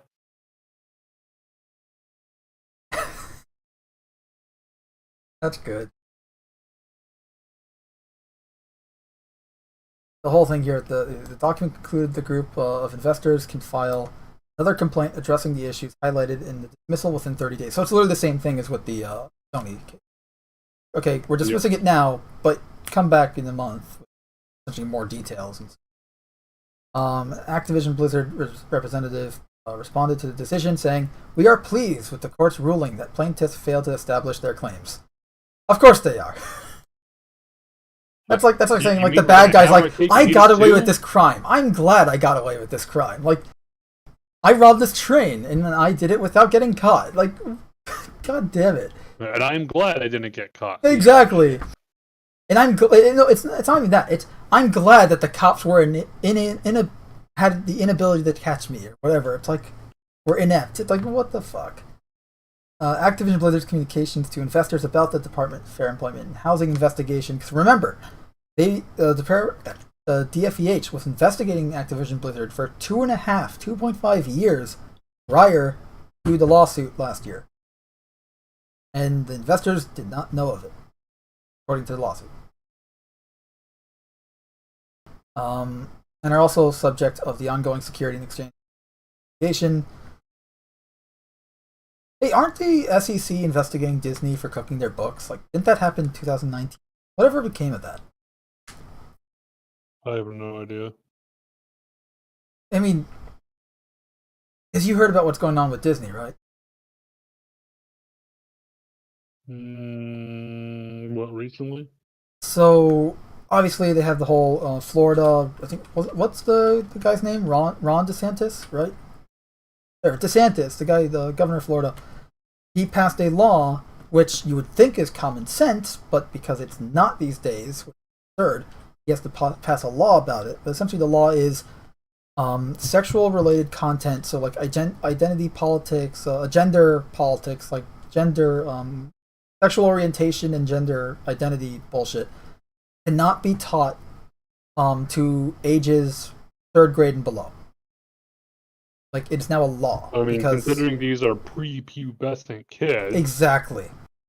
But you think it's common sense, because when, like, what age do kids normally learn about sex ed? I would say, 6th grade earliest? Still around there. Right? Like, so junior high? Like, that's usually when you have, like, your first sex ed type classes. So, in 6th grade, kids are 11, 12 years old, right? Like, one of those two ages. Whereas, no idea. I think 11, 12 years old. Okay. So, yeah, that makes sense. Yeah, that would really be the earliest. Yeah, because that's okay, they're hitting puberty now. Change, they're going to start having some feelings, you know. That's when you have that sort of lessons be taught. This way they're not idiots. But now you're like they want to have like one of the books that was released that I saw in part of the story that was involved with this was something called Pink, Blue, and Purple, a story about gender, sexual orientation. It's like a book for kids about like choosing your gender. It's like sometimes you'll be told you have boy parts, but you think you're a girl or something, like some bullshit like that. Like again, it's a book made for kids, but telling them it's essentially like a brainwash book. It's like indoctrinating children to think a certain way. I mean, and bear in mind too, this is at an age too where you'll ask kids, what do you want to be when you grow up? And they're And gonna they'll say like, I want to be a fire truck. I was about to say, yeah, or like they want to be a firefighter or a policeman. Like they're gonna say like the typical whatever. I want to be a superhero or something like that. No, this isn't to say that you should not support people that actually have gender dysphoria. However, at the same point, and this is a problem too, you've oftentimes seen in legal procedures to where you essentially have someone leading the witness. And it's like, on one hand, yes, if someone actually has gender dysphoria, you want to go and support them and living their life the best they can, however they want to go about that. But that being said, at the same point, and you're starting to hear a little bit about it. I think I've heard about it maybe twice in the last 6 months or a year or so of people who are like, yeah, I was 14, I felt like I was trans. I was supported wholeheartedly. The path was opened up to me with absolutely zero questioning about it. Now that I'm in my 20s, I really, really fucking regret it because, like, among other things too. Yeah, we covered that story a few months ago. Washington State, to where children at the age of 10, which bear in mind, you're 10.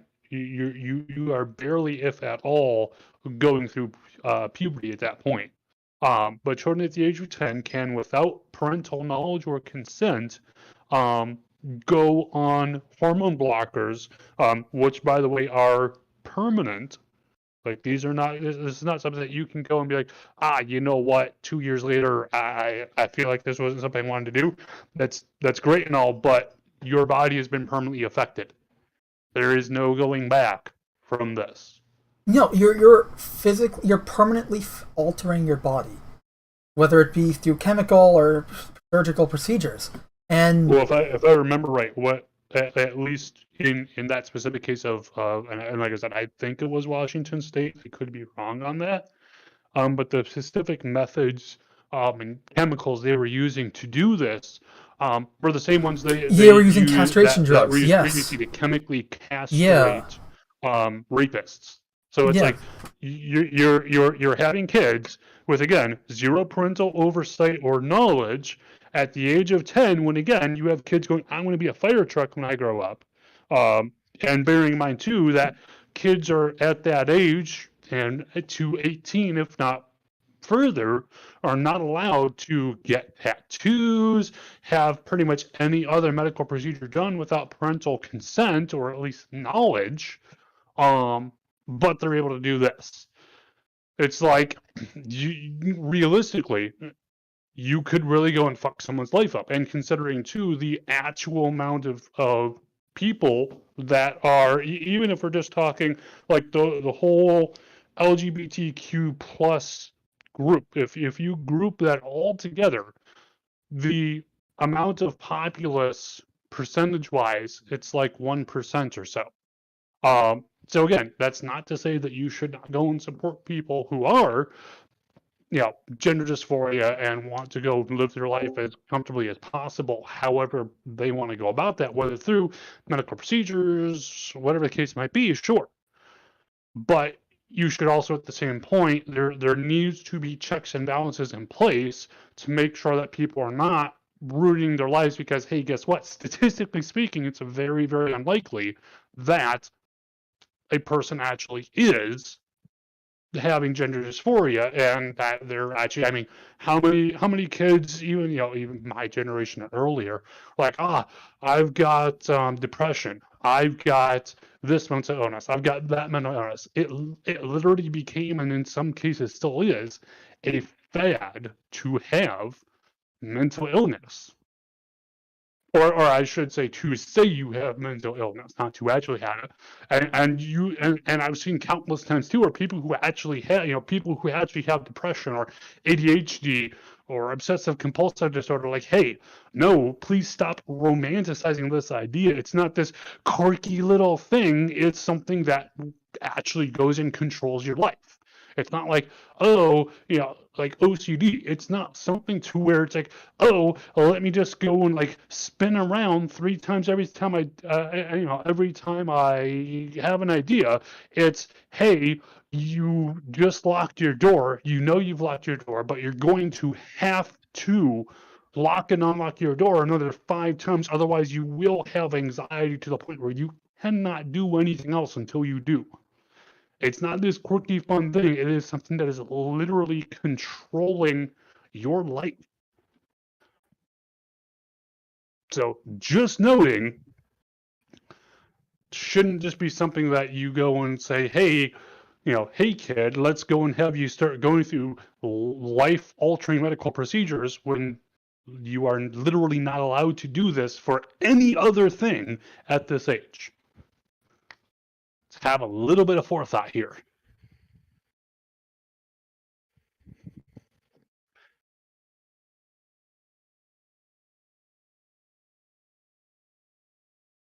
Anywho, that's me on my soap bucket.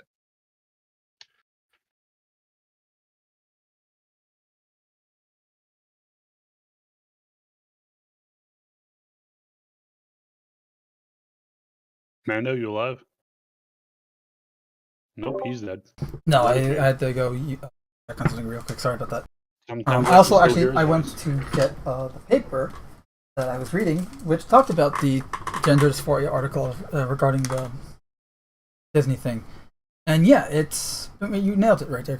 And we talked about this back when I think the New York Post did an article about gender dysphoria.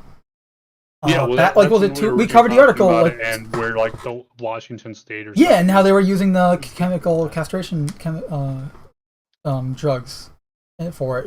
And again, you're destroying your body. And again, like if this is like, and there's something wrong. Like if you have gender dysphoria, you're a guy, you think you're a girl, and everything, you want to do that. That's fine. But if you're a kid, wait. Like say you're a teenager, like you're 16 or 15 or something. It's like, and you have these feelings. At least until like 16, 17. Give it some time. Bear in mind that's also too, if you have years of, yes, I actually do feel this way. It's not just a phase or a fad or something like that. Absolutely. And I'll note too, if we get to the point, and I really don't see too much of a reason why we wouldn't get to the point, to where you have chemicals, procedures, whatever the case might be, that you can do for hey, if I want to go and I'm a guy, I want to be a girl, I'm a girl, I'm actually a guy. If they have medical procedures they can do that'll assist you in doing that are completely and 100% reversible. If you're like, hey, you know what, I fucked up, and I made a mistake, to where they can go and undo that. At that point, hey, look, if you're 10 and you want to go through that, and again, there's no long-term health issues, health conditions, you can go and completely go back at any point you want to. Hey, feel free. You live the best life as you can. But when, at least right now, there are permanent life-changing changes to you that you will never be able to go back, that's a bit of an issue in my opinion. Because like I said, at that age, we let kids do literally nothing life-altering because we go, hey, you're a fucking idiot. You're a kid. You've barely had any time on this plane of existence to have any idea what you're talking about yet. So I don't really see why that would be the one exception.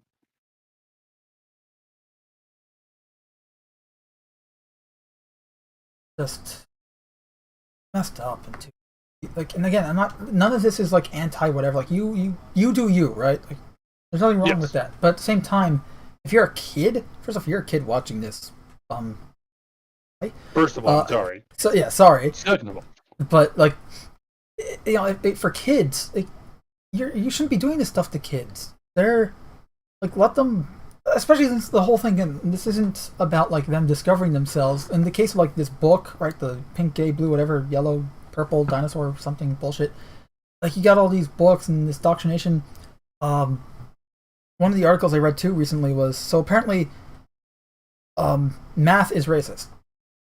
No, so there's these math textbooks that were submitted to the Department of Education, and they were declined, thankfully.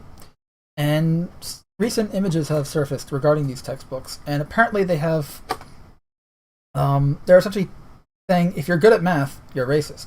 Not good at math, you're not racist.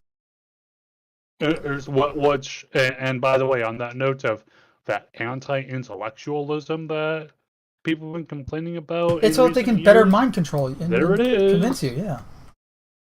But of course, if you're on the correct political side, then that doesn't apply. There's exceptions. Ah, shit. I found. Look, we're canceled. I actually got the article here. You can make your butt talk? Amazing. No, so here's like, you know, this is some of the imagery from textbooks. They highlighted the things here like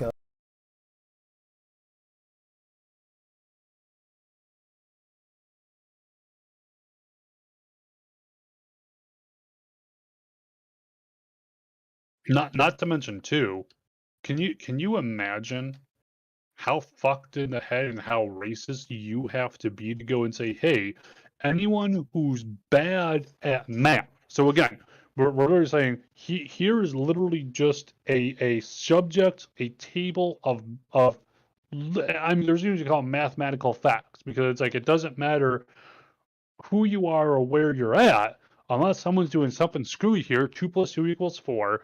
3 × 5 = 15. It's going to be the same for everyone. That's kind of the whole point of fucking math, right? And for them to say, well, if you are bad at math, that's a good thing, really makes you wonder, why do you want people to be bad at math? And of course, they're backing it with their, racism. Just like, really? But it just makes me wonder, why do they want people to be bad at math? Because that's really what they're saying. If you're bad at math, you're good. If you're good at math, you're bad. I just have to wonder why. Oh, you know why, you dirty penguin. No, it's insane. Like here, like you have, this is part of a textbook that they were going to give the kids. Literally starts off with, what? Me? Racist? Literally, it's the starting of that sentence. Because more than 2 million people have tested their racial prejudice using an online version of the implicit association test. Most groups' average scores fall between slight and moderate more than bias. 200 people used our online test to ask what kind of bread loaf they were, and this tells you you're racist. It's insane. But this is they were going to give this to kids and teach in actual schools as a curriculum in education. It just shows how fucked in the head some people are. Yep.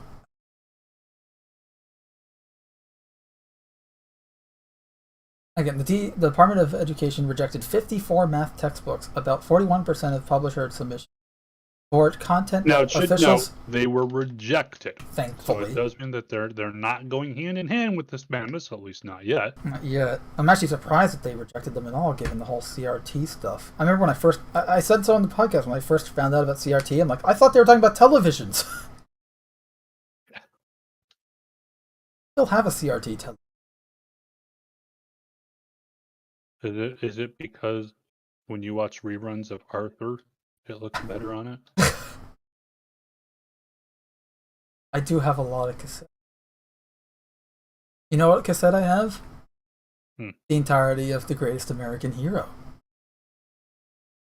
Staring at it right now. It's on my shelf next to the desk. But is it staring at you? I mean, yeah, because there's an image of a character on it. Eyes follow you everywhere. But yeah, so they were rejected They were rejected for content that officials said tried to indoctrinate students or expose them to dangerous and divisive concepts. Facing a slew of requests to share examples of what led to the bans, the department posted 4 photos of math problems on the website Thursday. And obviously, here are some of the photos. It's like, I'm honestly surprised though, and surprised in a good way. yeah, I'm that surprised they're that they going, actually "Hey, no, rejected this them. is- I This agree. is too much even for us. Like, I'm But surprised these that the days- Department of Education did something good for once. Yes. But hey, honestly though, for once, hey, let's go and applaud them for Yeah, getting it right. DOE, you did We're it right not for going, once. Congratulations. Hey, we're gonna go and push because and honestly, we've seen that in so many ways across so many aisles of this divisive nature in entertainment and media across the board, everywhere. This idea that no one is together, everyone stands alone. And I'm glad that there's finally some amount of pushback against that. Because like I said, when I grew up and when Amanda grew up, the whole idea was, hey, we might not all have the same ideas. We might all screw up from time to time, but we're all in this together. We're all here to help each other and look past our differences and just, help each other out. But nowadays, that's all gone to the wayside because we all have to be divisive because that's what we're told. And you do what you're told, right? And the problem too is like why you and I complain about escapism and the decrepit state it's in right now, where they have characters instead of characters, and or writing and all the politically correct stuff. Like, why it's important is because, again, who's watching escapism the most? Kids. Like, you look at the cartoons we grew up with, right? And you look at and the TV shows we grew up with. I just listed like about half the TV shows I grew up watching. Gunsmoke, Bonanza, freaking I-18, Knight Rider.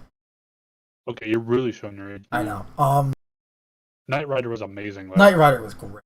It's too bad the reboot didn't take off. They did a reboot? Oh yeah, this was back, I want to say like 2008 or something. Oh like that. yeah, Like a modern day, like it was just like a movie. Like it wasn't a TV. Oh yeah, it was that's why, because they remember that was 2000s. They were making movies of all these 80s shows. They did a movie of the A-Team too, which was horrible. Yep. It was well cast, and but it was horrible. For what it was, I thought it was decent. I mean, they brought back David Hasselhoff, I believe. Oh yeah, was he back as Michael Knight, or was it like he was? Like, yeah, no, they brought him back as old Michael Knight, because they were essentially saying, hey, it's the 2000s now. Also, it's not so much a reboot, but a continuation. Man, all the old characters are old, and it was like his daughter. Needed rescue and so it was like some army ranger dude, like that whole kind of setup. So it was a continuation, yeah. Yeah, it was a continuation, and I thought for what was Kit still a whatchamface? Why am I a Trans Am? I don't. I barely remember any details because you can't replace the Trans Am, man. Yeah, I want to say it was the same, but I honestly don't remember. It's been years. Remember an episode with Car? Yeah, it was a car. No. Car. They had Kit, and then you had Car. No, there was another car. Dude, I know you're referencing the evil twin of Kit. Yes, called Car. That was a really good show. That's the thing, like what's funny is how shows like Knight Rider and even Magnum were kind of written by a lot of people as those were those 80s formulaic 80s shows like the A-Team, because the A-Team was it was good, and they're actually it has a lot of good moments, but the show is very formulaic. Oh yeah, and the whole idea they don't kill anyone. Car flips over and you see people crawling out of the windows. Oh yeah, and I mean that's part of the thing of among other things. It was a nice PG-13 rating. Yeah, it was a show for kids. It literally played just before prime time. So. Oh yeah. But then you had shows like Magnum, where one of the most controversial episodes of Magnum. Did you watch The Sunrise? It was this 2-part episode. I don't even remember any episodes. It was a 2-parter episode where essentially, because again, a lot of the episodes in Magnum revolve around flashbacks or plot points going back to their days in Nam, because Magnum, TC, and Rick, friends, they were all in Nam together. TC was a Air Force pilot. What's-Face was was he an Air Force pilot? I think he was. I can't remember if he was an Air Force pilot or if he was a Air Force. I don't remember if he was Air Force or not, but he was a helicopter pilot. And then you had What's-Face was a Marine. Rick was a Marine, and obviously Magnum was Navy intelligence. And like they always have like flashback missions, or this one episode, the two-parter, essentially an old buddy of theirs that they were in Nam with comes back and says, Ivan's out to get them. The guy that captured them in Nam and tortured them, this Russian soldier, Russian officer, and he's back. So they're all like freaking out, and it turns out that the old buddy, spoiler for anyone who wants to watch this, don't listen, skip to like 3 minutes from now. Too late. Essentially, his old buddy turns out to be a Russian spy, and programming TC for the last like 20 years. And he's going to use TC to assassinate some, essentially for whatever mission they need. In this case, they need him to assassinate some guy. And obviously Magnum, like they save the day, that they save the guy, he doesn't get assassinated.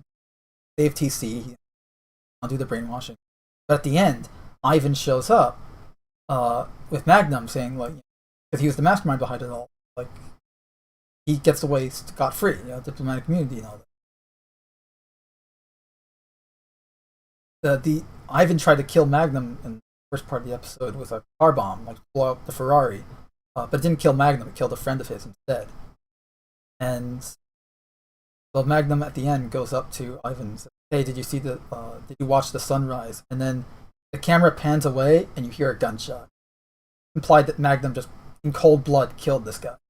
For killing his friend, brainwashing his other friend. It's like he's Magnum's a hero, but he didn't, and he did a good thing by killing this evil guy, but it wasn't ethical or moral, you know what I mean? Like, it was, killed the guy in cold blood. But as opposed to warm blood. Right. What I mean? Like, it's just that, I love that they did stuff like that, where we're testing the waters, we're being dangerous, we're taking risks with it. I mean, in one of the later seasons, they had Frank Sinatra guest star, and he was like an ex-New York cop looking for his granddaughter who was raped and killed.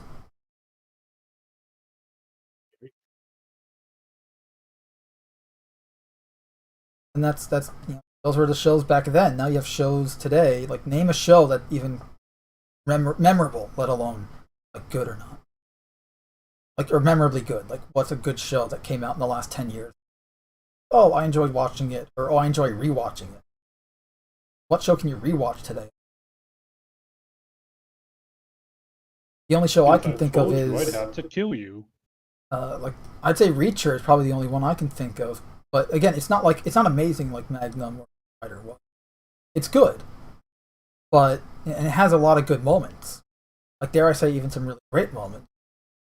Like, at one point, Reacher is meeting with someone who worked with his brother, and the person goes, I knew your brother. Your brother was a really smart man, and he was even smarter because he knew what he didn't know. That's why he brought this and surrounded himself with people that knew stuff more than he did. And that was that was a surprising thing to hear in a show today. But no, it's like, again, like Reacher kind of reminds me of shows from like 20 years ago, 30 years ago. Other shows are just like the Halo series, Card, or whatever, like any Paramount Plus series or Amazon, not Amazon. Even some of the other Amazon stuff. Invincible's good if you can get past Amber's horrible. Character show is horrible. But everything else in Invincible, some of the changes they made in the series of Invincible, better in the comic. I've read the comic. You can read? Pretend to. Oh, okay. Now you're going to have to watch this Pretty pictures, intellectual. huh? Okay. Yeah. Getting sidetracked with the point of the escapism is important because kids watch it and it helps build their creativity and their a lot of other important social and intellectual elements of their minds, right?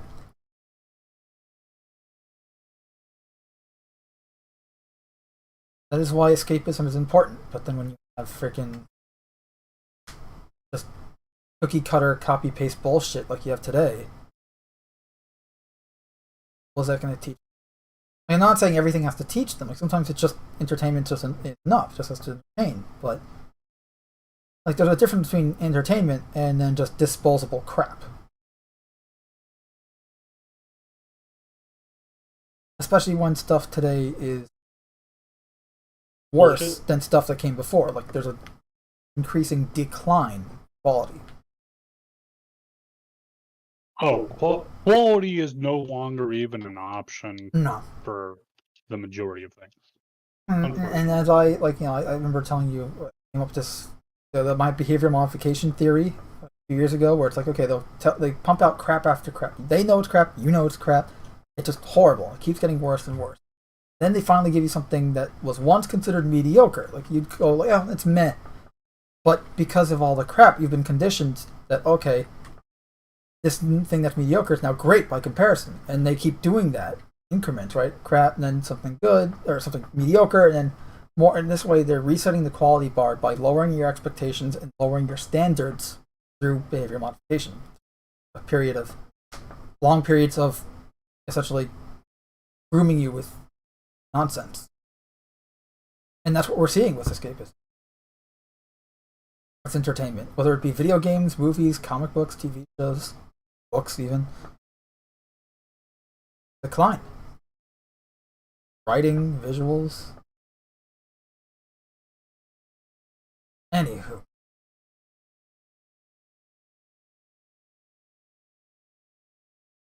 Back to the whole thing with the Florida stuff, essentially, the what's being called the Don't Say Gay bill, even though it has nothing to do with gay at all. Like doesn't even say gay in the bill. It's just to prevent the age appropriate and sexual orientation and other gender identity politic nonsense from being taught to kids. Name and say a whole bunch of mean stuff about it. Exactly. That's they do, but it's like that. Essentially, the bill is just to say, hey, 3rd grade and under cannot be taught these age-appropriate sexual orientation-related topics. Because you'd think that'd be common sense, but this day and age, no. So, Disney's up against it, saying they're going to fight it, they're going to get it to be appealed and all that. Like, literally the CEO of Disney, Bob Chapek, I believe his name is saying this.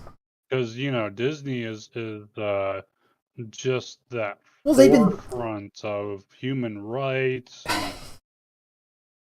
I'm sorry, right? What's that company they kowtow to again? CCP, something like that? You do have people like, hey, company did this thing, they're horrible. And then, but they're against this other thing that the media is painting as bad. I always knew they were good. It's like, what? They were literally your boogeyman just the other day, but now suddenly you get one good story about them.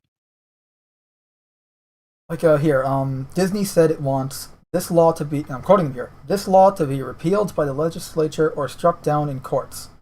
I'm just reading from the article here. So Disney believes that it's unacceptable burden to ask teachers to instruct their students on, as the law states, sexual orientation and identity no sooner than 4th grade. Disney and its allies evidently cannot wait that long. Instead, that sentence literally made no sense. You said you quoted that, right? Because it's like literally just from that quote. No. The quote was that they're going to fight it, get it struck down in courts. Okay. Then the article saying the article saying Disney believes that it's unacceptable. It's an unacceptable burden to ask teachers to instruct their students on, as the law states, sexual orientation or identity. No student. I think it's absurd to teach them anywhere before 6th grade. Again, that's when you normally learn about anything sexually related anyways. Right? So why not just start there? Just put it as part of that curriculum if you have to add it at all. You know what I mean? Like, it's already... whatever.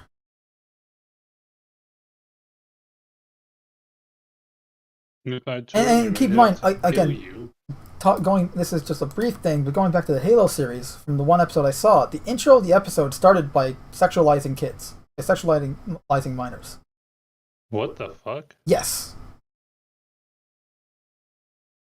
I mean, I'm not surprised. No, but that's the thing, and this is Paramount, not Disney, but still, like, and Disney's guilty of it too. Is all together. Yeah, I know, like Disney's, and that's the thing, like everyone's finally getting on Disney's ass about it, but you know, guys like us, guys like Meg31, and other guys in the chat, and other YouTube channels as well. You know, we know that Disney's been doing all this politically correct or woke, as they call it, right? All this, propaganda bullshit, using escapism as a platform to push their narrow-minded ideology. They know, we know that they've been doing this stuff for almost a decade now, right? You look at the more recent Marvel movies and TV shows. You look at some of the animated stuff that they put out, or whatever. I mean, you look at it. I'm not going to, but it's like, and it's not just Disney. Warner Brothers has done it. Paramount, like you name it. Every company's done it.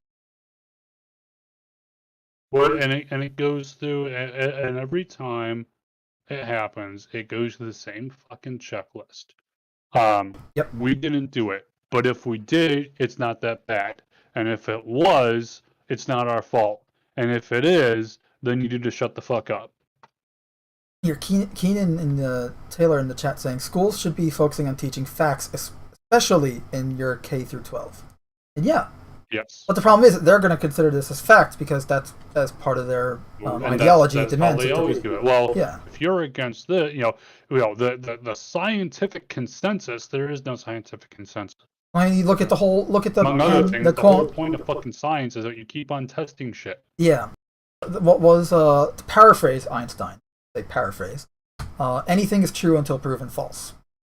When it comes to science, like that's the paraphrase Einstein. It's an oversimplification of his point that you can say anything, right? I can say, some blah blah blah about planets, but we won't know until you make a theory about something in science. The goal is to either prove it false or it's like Mythbusters, right? Is it confirmed, plausible, or busted, right? Mm-hmm. Dating myself even with that show. Jesus Christ, that show's... Hey, Mythbusters was fucking amazing, though. That was great, but I mean, that show came out, what, 05? I mean, then again, it was on the air for... It ended, I think, in 17.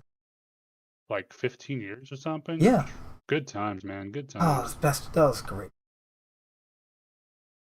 Keenan says, ideology should be kept for the parents to teach. Instead of gender identity, schools should be teaching what the laws are. Yes, agreed. But that's not what's happening, unfortunately. Which is why laws are having to be made as a result. Which is insane, right? Like, again, this should be common sense, but it's not. Common sense isn't common. Yeah. Common senses are tingling. What? And that's a Deadpool quote. Yes, it is. An old Deadpool quote from like pre MCU era Marvel bullshit. Oh, and speaking of like Marvel comics, or I should say Disney Marvel comics, right? Because you go back to 2015 when Disney.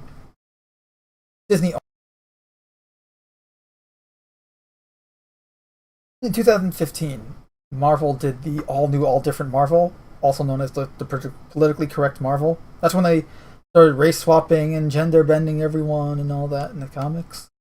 Like with the teenage black Iron Man, female teenage black girl Iron Man, literally called Iron Man. By the way, is also so much smarter than them. Right.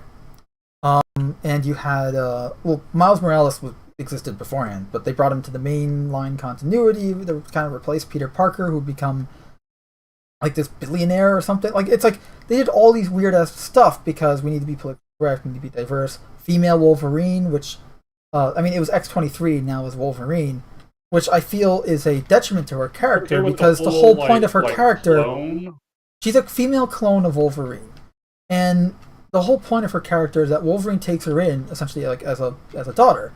And the whole point is, it's a journey for both of them. For her, it's to be a person. For him, it's to kind of repair his past through her future.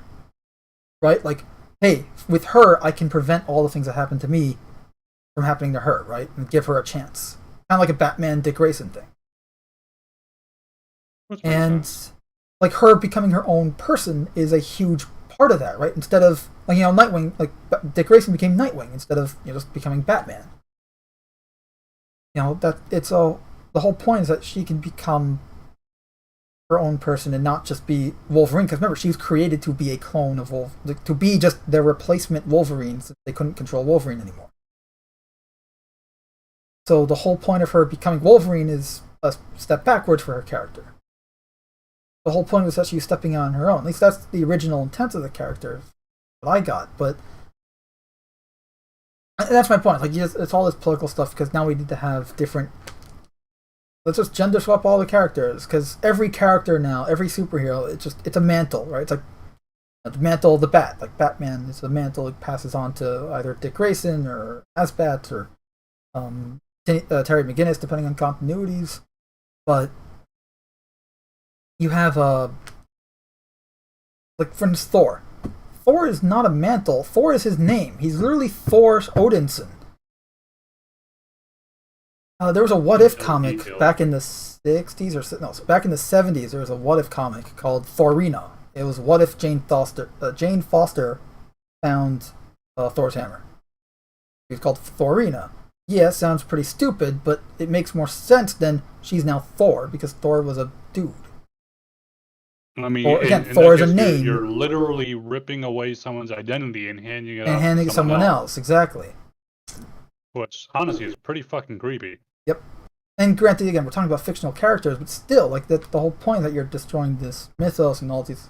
Again, talking about quality escapism. This is not quality escapism anymore, at least. Amazing One says, "I don't mind Miles Morales. I just don't like him being new Spider-Man. His own identity of Shadow Spider makes him like Scarlet Spider, similar. I thought I made up Shadow Spider years ago, but I guess not. But again, before internet was what it is now. Should have copyrighted. Yeah, should have. Teenage copywriting something. No, I would have gotten lawsuit anyways. Remember, look what Marvel did with guys like Captain Marvel. When I say Captain Marvel, I'm not referring to Marvel Comics Captain Marvel. If I would be, I would say so, because Captain Marvel is Billy Batson. Says the magic words of Shazam, boom, now he's Captain Marvel. Earth's mightiest mortal. Obviously now he's called Shazam for legal reasons.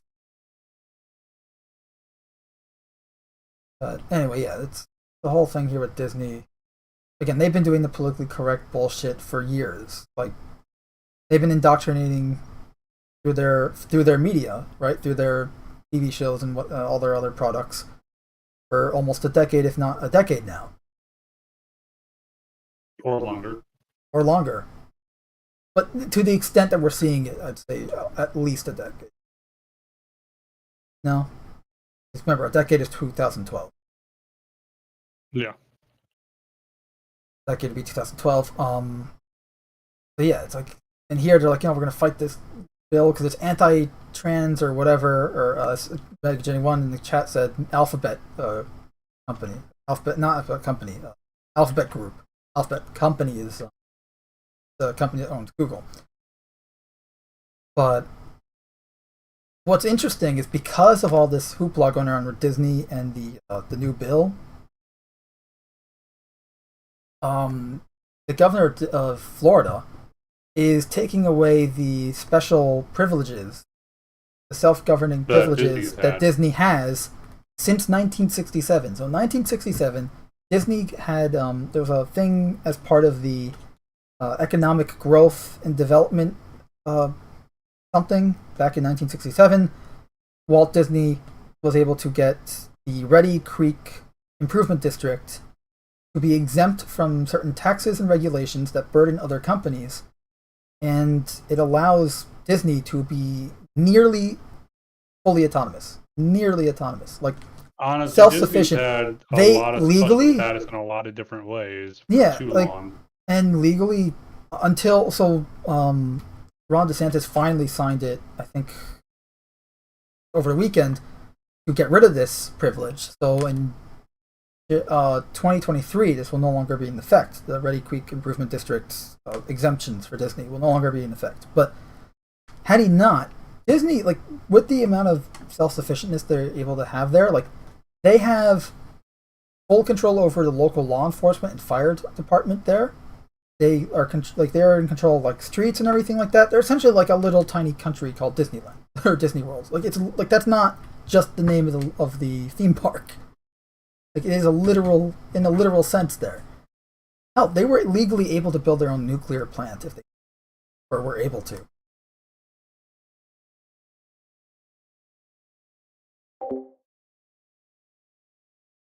A lot of fucked up shit.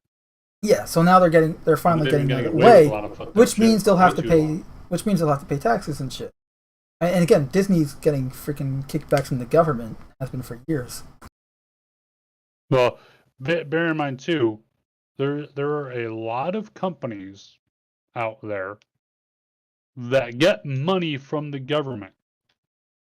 Any company that's getting money from the government at that point, the whole idea of vote with your wallet no longer can apply because it's not your money they're relying on. You're just a fucking bonus at that point.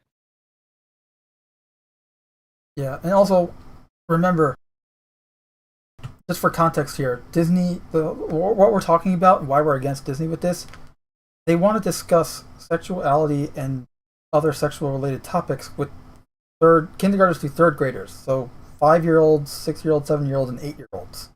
We're not even talking double-digit age yet. That you have kids at this age. You ask them, "What do you want to be when you grow up?" "I want to be a fire truck." And when you have other politicians and organizations trying to push the idea that, hey, you can have life-altering medical operations performed without parental consent or knowledge, when you're at the age where you say, "I want to be a fire truck," like, anyone who thinks this is a good idea clearly does not have the best interests of the kids at heart here.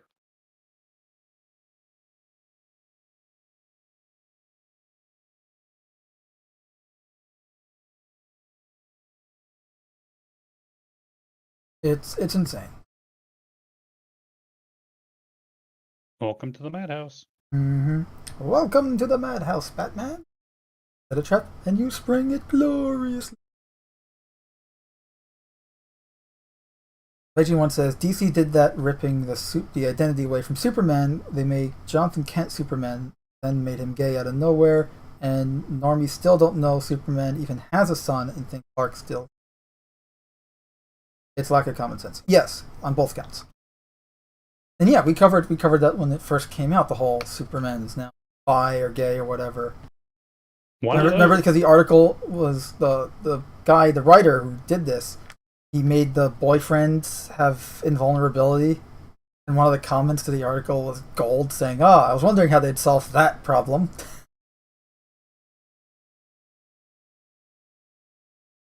So that's a problem too, is just like when you have, and Chuck Dixon did an article about this. Chuck Dixon, for those who don't know, is a famous Batman writer. He wrote Batman in the 90s, and he did the Robin spin-off title in the 90s as well.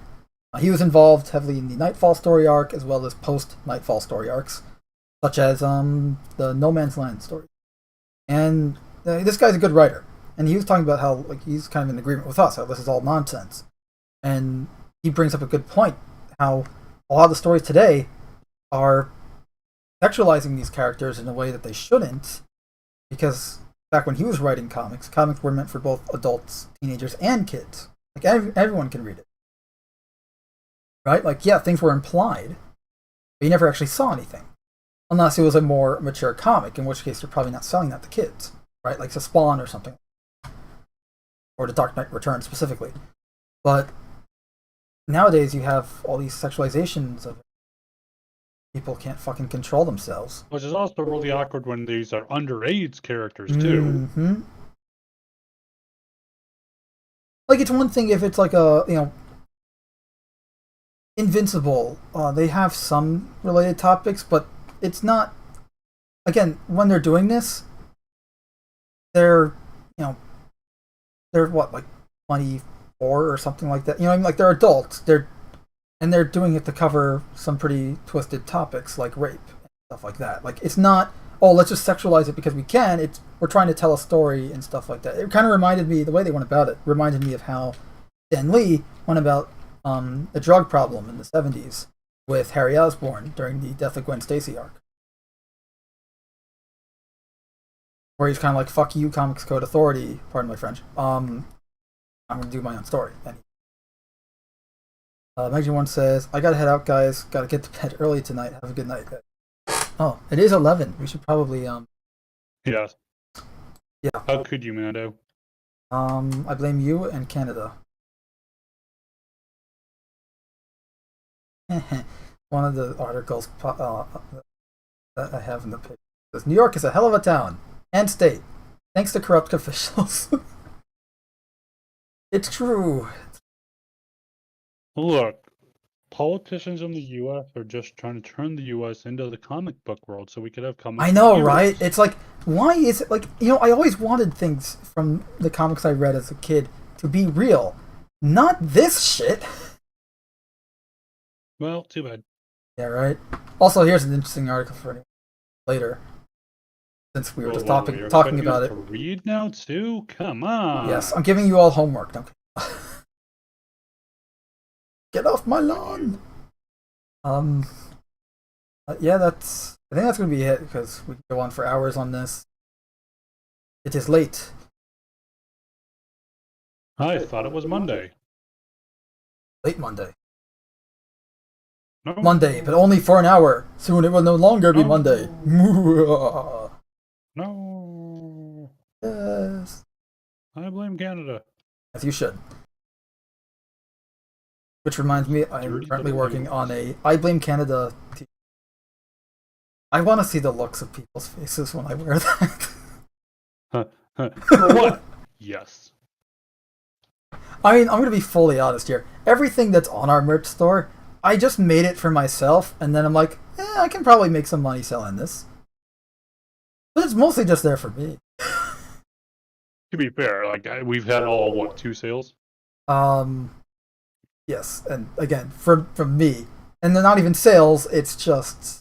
Actually, no, we did have 2 sales, because someone I know purchased the Autobot t-shirt. Yeah. And, someone purchased the Star Wars t-shirt. Aside from that, everything... Like, whenever I make a t-shirt, I just immediately order samples for myself. Not actually purchase. Give you a sample.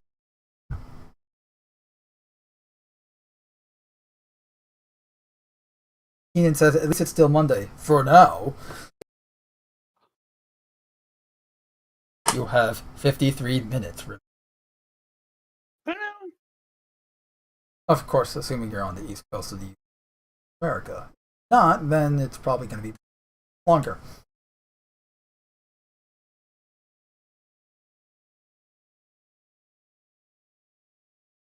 You think we should start doing the insert name here test again?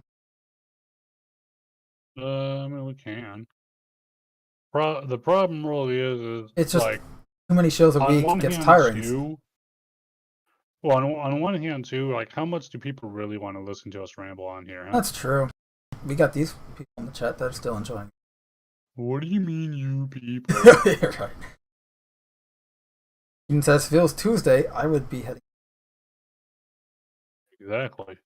And soon, What if it is Tuesday and you just don't know it? soon, It's Tuesday somewhere. soon it will be Tuesday. And who knows what'll happen then?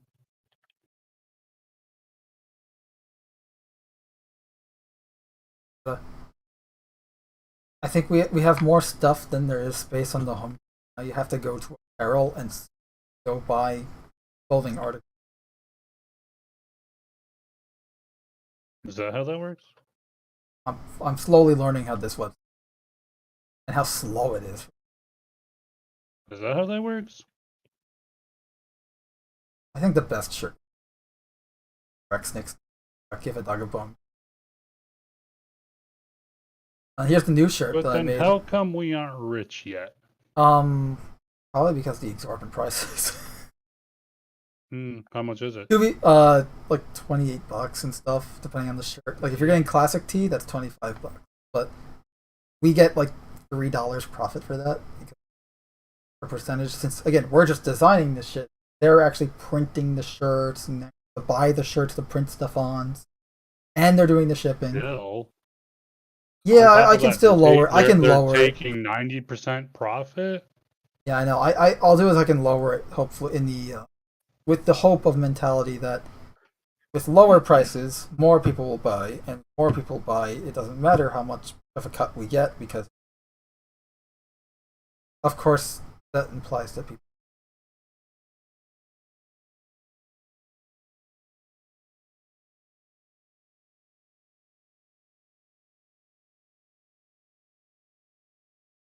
Anywho, I think that's about it. Yep. Well, here made this new T-shirt last week. Stuff here. Options. Options are a gamer's best friend. We all like options. Alright, that's gonna be it for now. Next week, Monday, same bat time, same bat channel, all that good stuff. Monday is week what? May 2nd? So May 2nd, 7:15.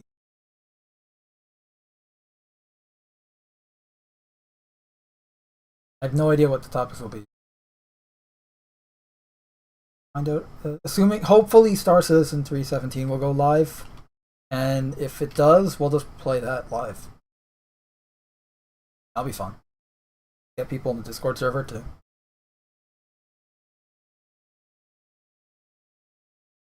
Anyway, that's gonna be it for now. Hope you guys enjoyed and found it informative and all that. Whatever. And if not, we'll find you. I have a particular set of skills. Knitting? And croquet. Okay. Hmm. Yeah, that's gonna be it for now. Hope you guys enjoyed. Thanks for watching. All that stuff. You guys know the drill.